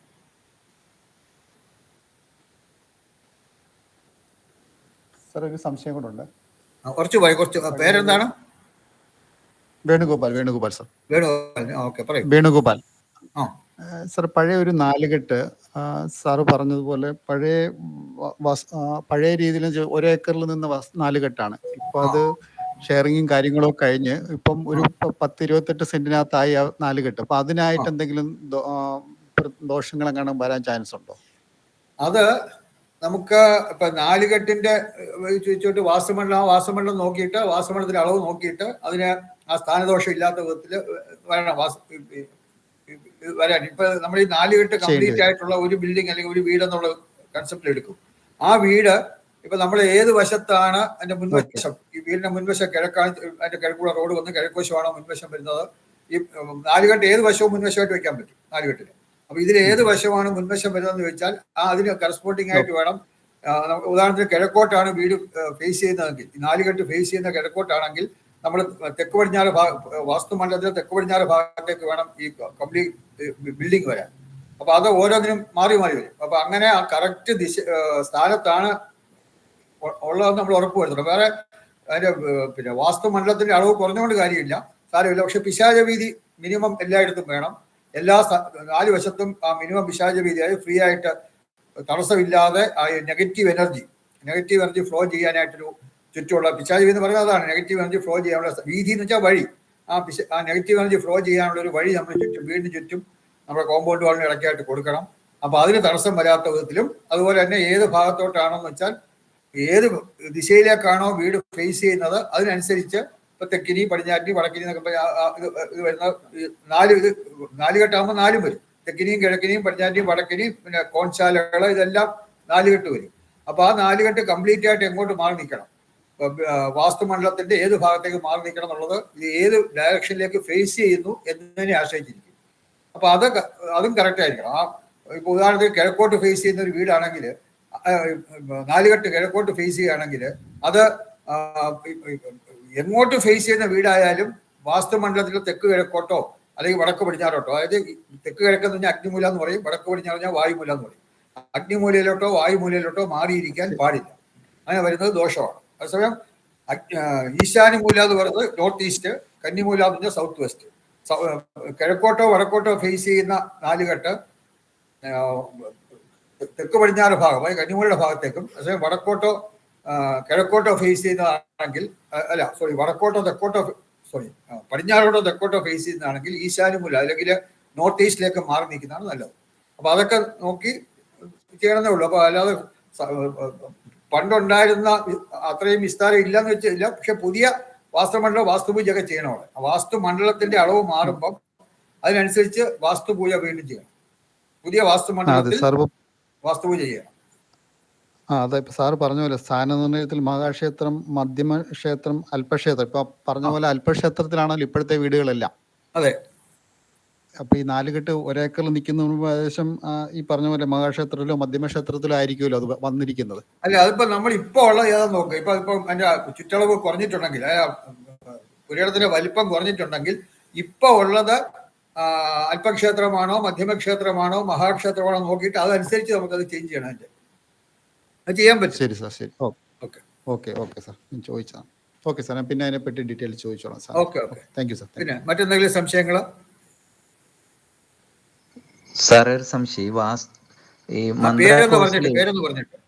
എന്റെ പേര് രമേഷ് കുമാർ കണ്ണൂര്. ഓക്കെ, പറയൂ. ഈ മന്ത്ര കോഴ്സിൽ പൂജ പഠിപ്പിക്കുന്നുണ്ടോ? വാസ്തുപൂജ ഇല്ല, പൂജകളൊന്നും നമ്മളിവിടെ പഠിപ്പിക്കില്ല. പൂജകൾ പഠിക്കണമെന്നുണ്ടെങ്കിൽ അതിപ്പോൾ ഏതായാലും ഗണപതി ഹോമം അങ്ങനെയുള്ള കാര്യങ്ങൾ, വാസ്തുപൂജ, അതിനൊക്കെ പ്രത്യേകമായിട്ട് പറഞ്ഞത് നമ്മളൊരു അതിനുള്ള പ്രത്യേക ക്ലാസ്സുകൾ ഇവിടെ പഠിക്കുക. അത് ഇവിടെ തന്നെ കാണുന്നതാണ് എനിക്ക് തോന്നുന്നത്. ഈ മന്ത്രങ്ങൾ ഇതൊക്കെ പഠിക്കുന്നത്, അതിന്റെ മന്ത്രങ്ങളൊക്കെ പഠിക്കുന്നത്. ഇത് നമ്മൾ രത്നപരിഹാരം ചെയ്യുന്ന ഉള്ള പൂജകൾ, അല്ലെങ്കിൽ പിരമിഡ് പരിഹാരം ചെയ്യുന്നുള്ള പൂജകൾ, അതിനൊക്കെ പ്രത്യേക പൂജ അതിനെ എനർജൈസ് ചെയ്യണം. പൂജ പറഞ്ഞാൽ പൂജയല്ല ശരിക്കും, അത് പൂജയുണ്ട്. പക്ഷെ ആ പൂജ ഇപ്പൊ പിരമിഡ് ഇതാണ്, ഈ പിരമിഡുകളെ എനർജൈസ് ചെയ്യണം. പിരമിഡ് ഊർജ്ജവൽക്കരിച്ച പിരമിഡുകൾ വേണം ഉപയോഗിക്കാൻ. അപ്പൊ അത് എന്ത് പർപ്പസിന് വേണ്ടി ഉപയോഗിക്കുന്നു, അല്ലെങ്കിൽ അത് എവിടെ ഉപയോഗിക്കുന്നു, അതനുസരിച്ച് ഈ പിരമിഡ് എനർജൈസ് ചെയ്യാൻ പറ്റും. അതിന്റെ പർപ്പസ് നോക്കിയിട്ട് ഇപ്പം സ്റ്റെയർ കേസിന്റെ കറക്ഷന് വേണ്ടി ഉപയോഗിക്കുന്നു പിരമിഡ്, അതല്ലെങ്കിൽ പിശാചവീതി തടസ്സപ്പെടുത്തുന്നതിന് പരിഹാരമായിട്ട് ഉപയോഗിക്കുന്നു. അതിനൊക്കെ ഉപയോഗിക്കേണ്ട മെത്തേഡുണ്ട്. ഓരോന്നിനുള്ള മെത്തേഡ് വ്യത്യാസമുണ്ട്, നമ്പർ ഓഫ് പിരമിഡ്സ് വ്യത്യാസമുണ്ട്. അപ്പൊ അത് അനുസരിച്ച് നമ്മൾ പിരമിഡ് കറക്ഷനൊക്കെ ചെയ്യുകയാണെങ്കിൽ അതിന് ഓരോന്നിനും വ്യത്യാസമായിട്ട് മനസ്സിലാക്കിയിരിക്കണം. ആ പിരമിഡ് കറക്ഷൻ എങ്ങനെയാണ് ചെയ്യേണ്ടത് മനസ്സിലാക്കിയിരിക്കണം. അത് ഈ പിരമിഡ് പറ്റി പഠിക്കുമ്പോൾ നമുക്കത് കൂടുതലായിട്ട് പഠിക്കാൻ പറ്റും. ഈ ഓരോ പരിഹാരങ്ങൾ പറയുമ്പോൾ അതിനകത്ത് പിരമിഡ് പരിഹാരമാണെങ്കിൽ എത്ര പിരമിഡ് വേണം, എങ്ങനെ വേണം, ഏത് ദിശയിലോട്ട് ഫേസ് ചെയ്യണം, ഇതൊക്കെ അതിനകത്ത് പ്രധാനമാണ്. അതെല്ലാം ഇതിനകത്ത് വരും പിരമിഡ് പരിഹാരത്തിൽ. ക്ലിയർ ആയോ? സംശയം?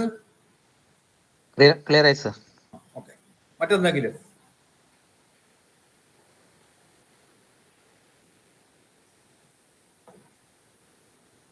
വേറെ എന്തെങ്കിലും സംശയം ഉണ്ടെങ്കിൽ ചോദിക്കാം.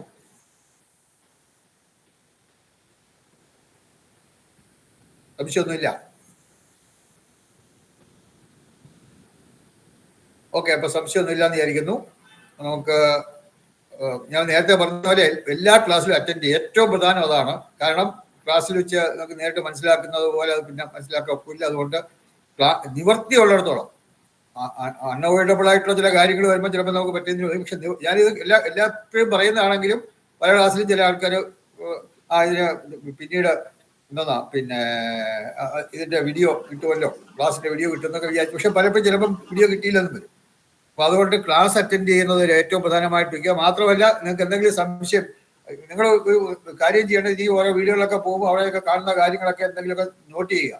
അതൊക്കെ ഒന്ന് കുറിച്ച് വയ്ക്കുക, അല്ലെങ്കിൽ മറന്നു പോകും. കുറിച്ച് വെച്ചിട്ട് ക്ലാസ്സിൽ വരുമ്പോൾ ചോദിക്കുക, ഇന്നത് കണ്ടു, എന്താണ്, എന്തെങ്കിലും കാരണമുണ്ടോ, ഇതൊക്കെ നമുക്ക് ചോദിക്കാം. അപ്പൊ അങ്ങനെ ഇതിന്റെ ഈ അവസാനമുള്ള ഈ സംശയങ്ങൾ ഒരു സാധാരണ നമ്മൾ ഒരു 10 മിനിറ്റ് മുമ്പ് ക്ലാസ് നിർത്തിയിട്ട് 10 മിനിറ്റ് സംശയങ്ങൾ ചോദിക്കാനായിട്ട് എല്ലാ ക്ലാസ്സിലും അങ്ങനെ ചെയ്യാറുണ്ട്. അപ്പൊ ആ സമയം നിങ്ങൾ പ്രയോജനപ്പെടുത്തണം. അത് നിങ്ങൾ പ്രയോജനപ്പെടുത്തണമെങ്കിൽ കാര്യമായ സംശയങ്ങൾ ചോദിക്കുകയും അതിന് മറുപടി കൂടെ പറയുകയും ചെയ്യുമ്പോൾ നിങ്ങൾക്ക് കുറച്ചുകൂടെ മനസ്സിലാക്കാനുള്ള, അല്ലെങ്കിൽ ആ കുറച്ചുകൂടെ ഈ കാര്യങ്ങൾ നിങ്ങൾക്ക് മനസ്സിലാക്കാൻ സാധിക്കും. അടുത്ത ക്ലാസ് 26-ാം തീയതി.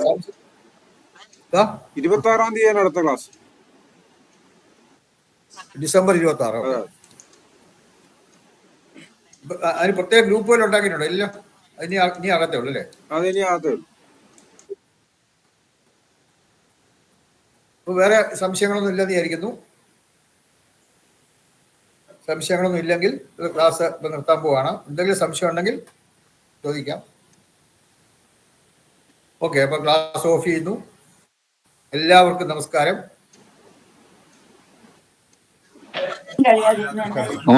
നമസ്തേ ജി. നമസ്തേ. നമസ്കാരം സർ. നമസ്തേ. നമസ്തേ.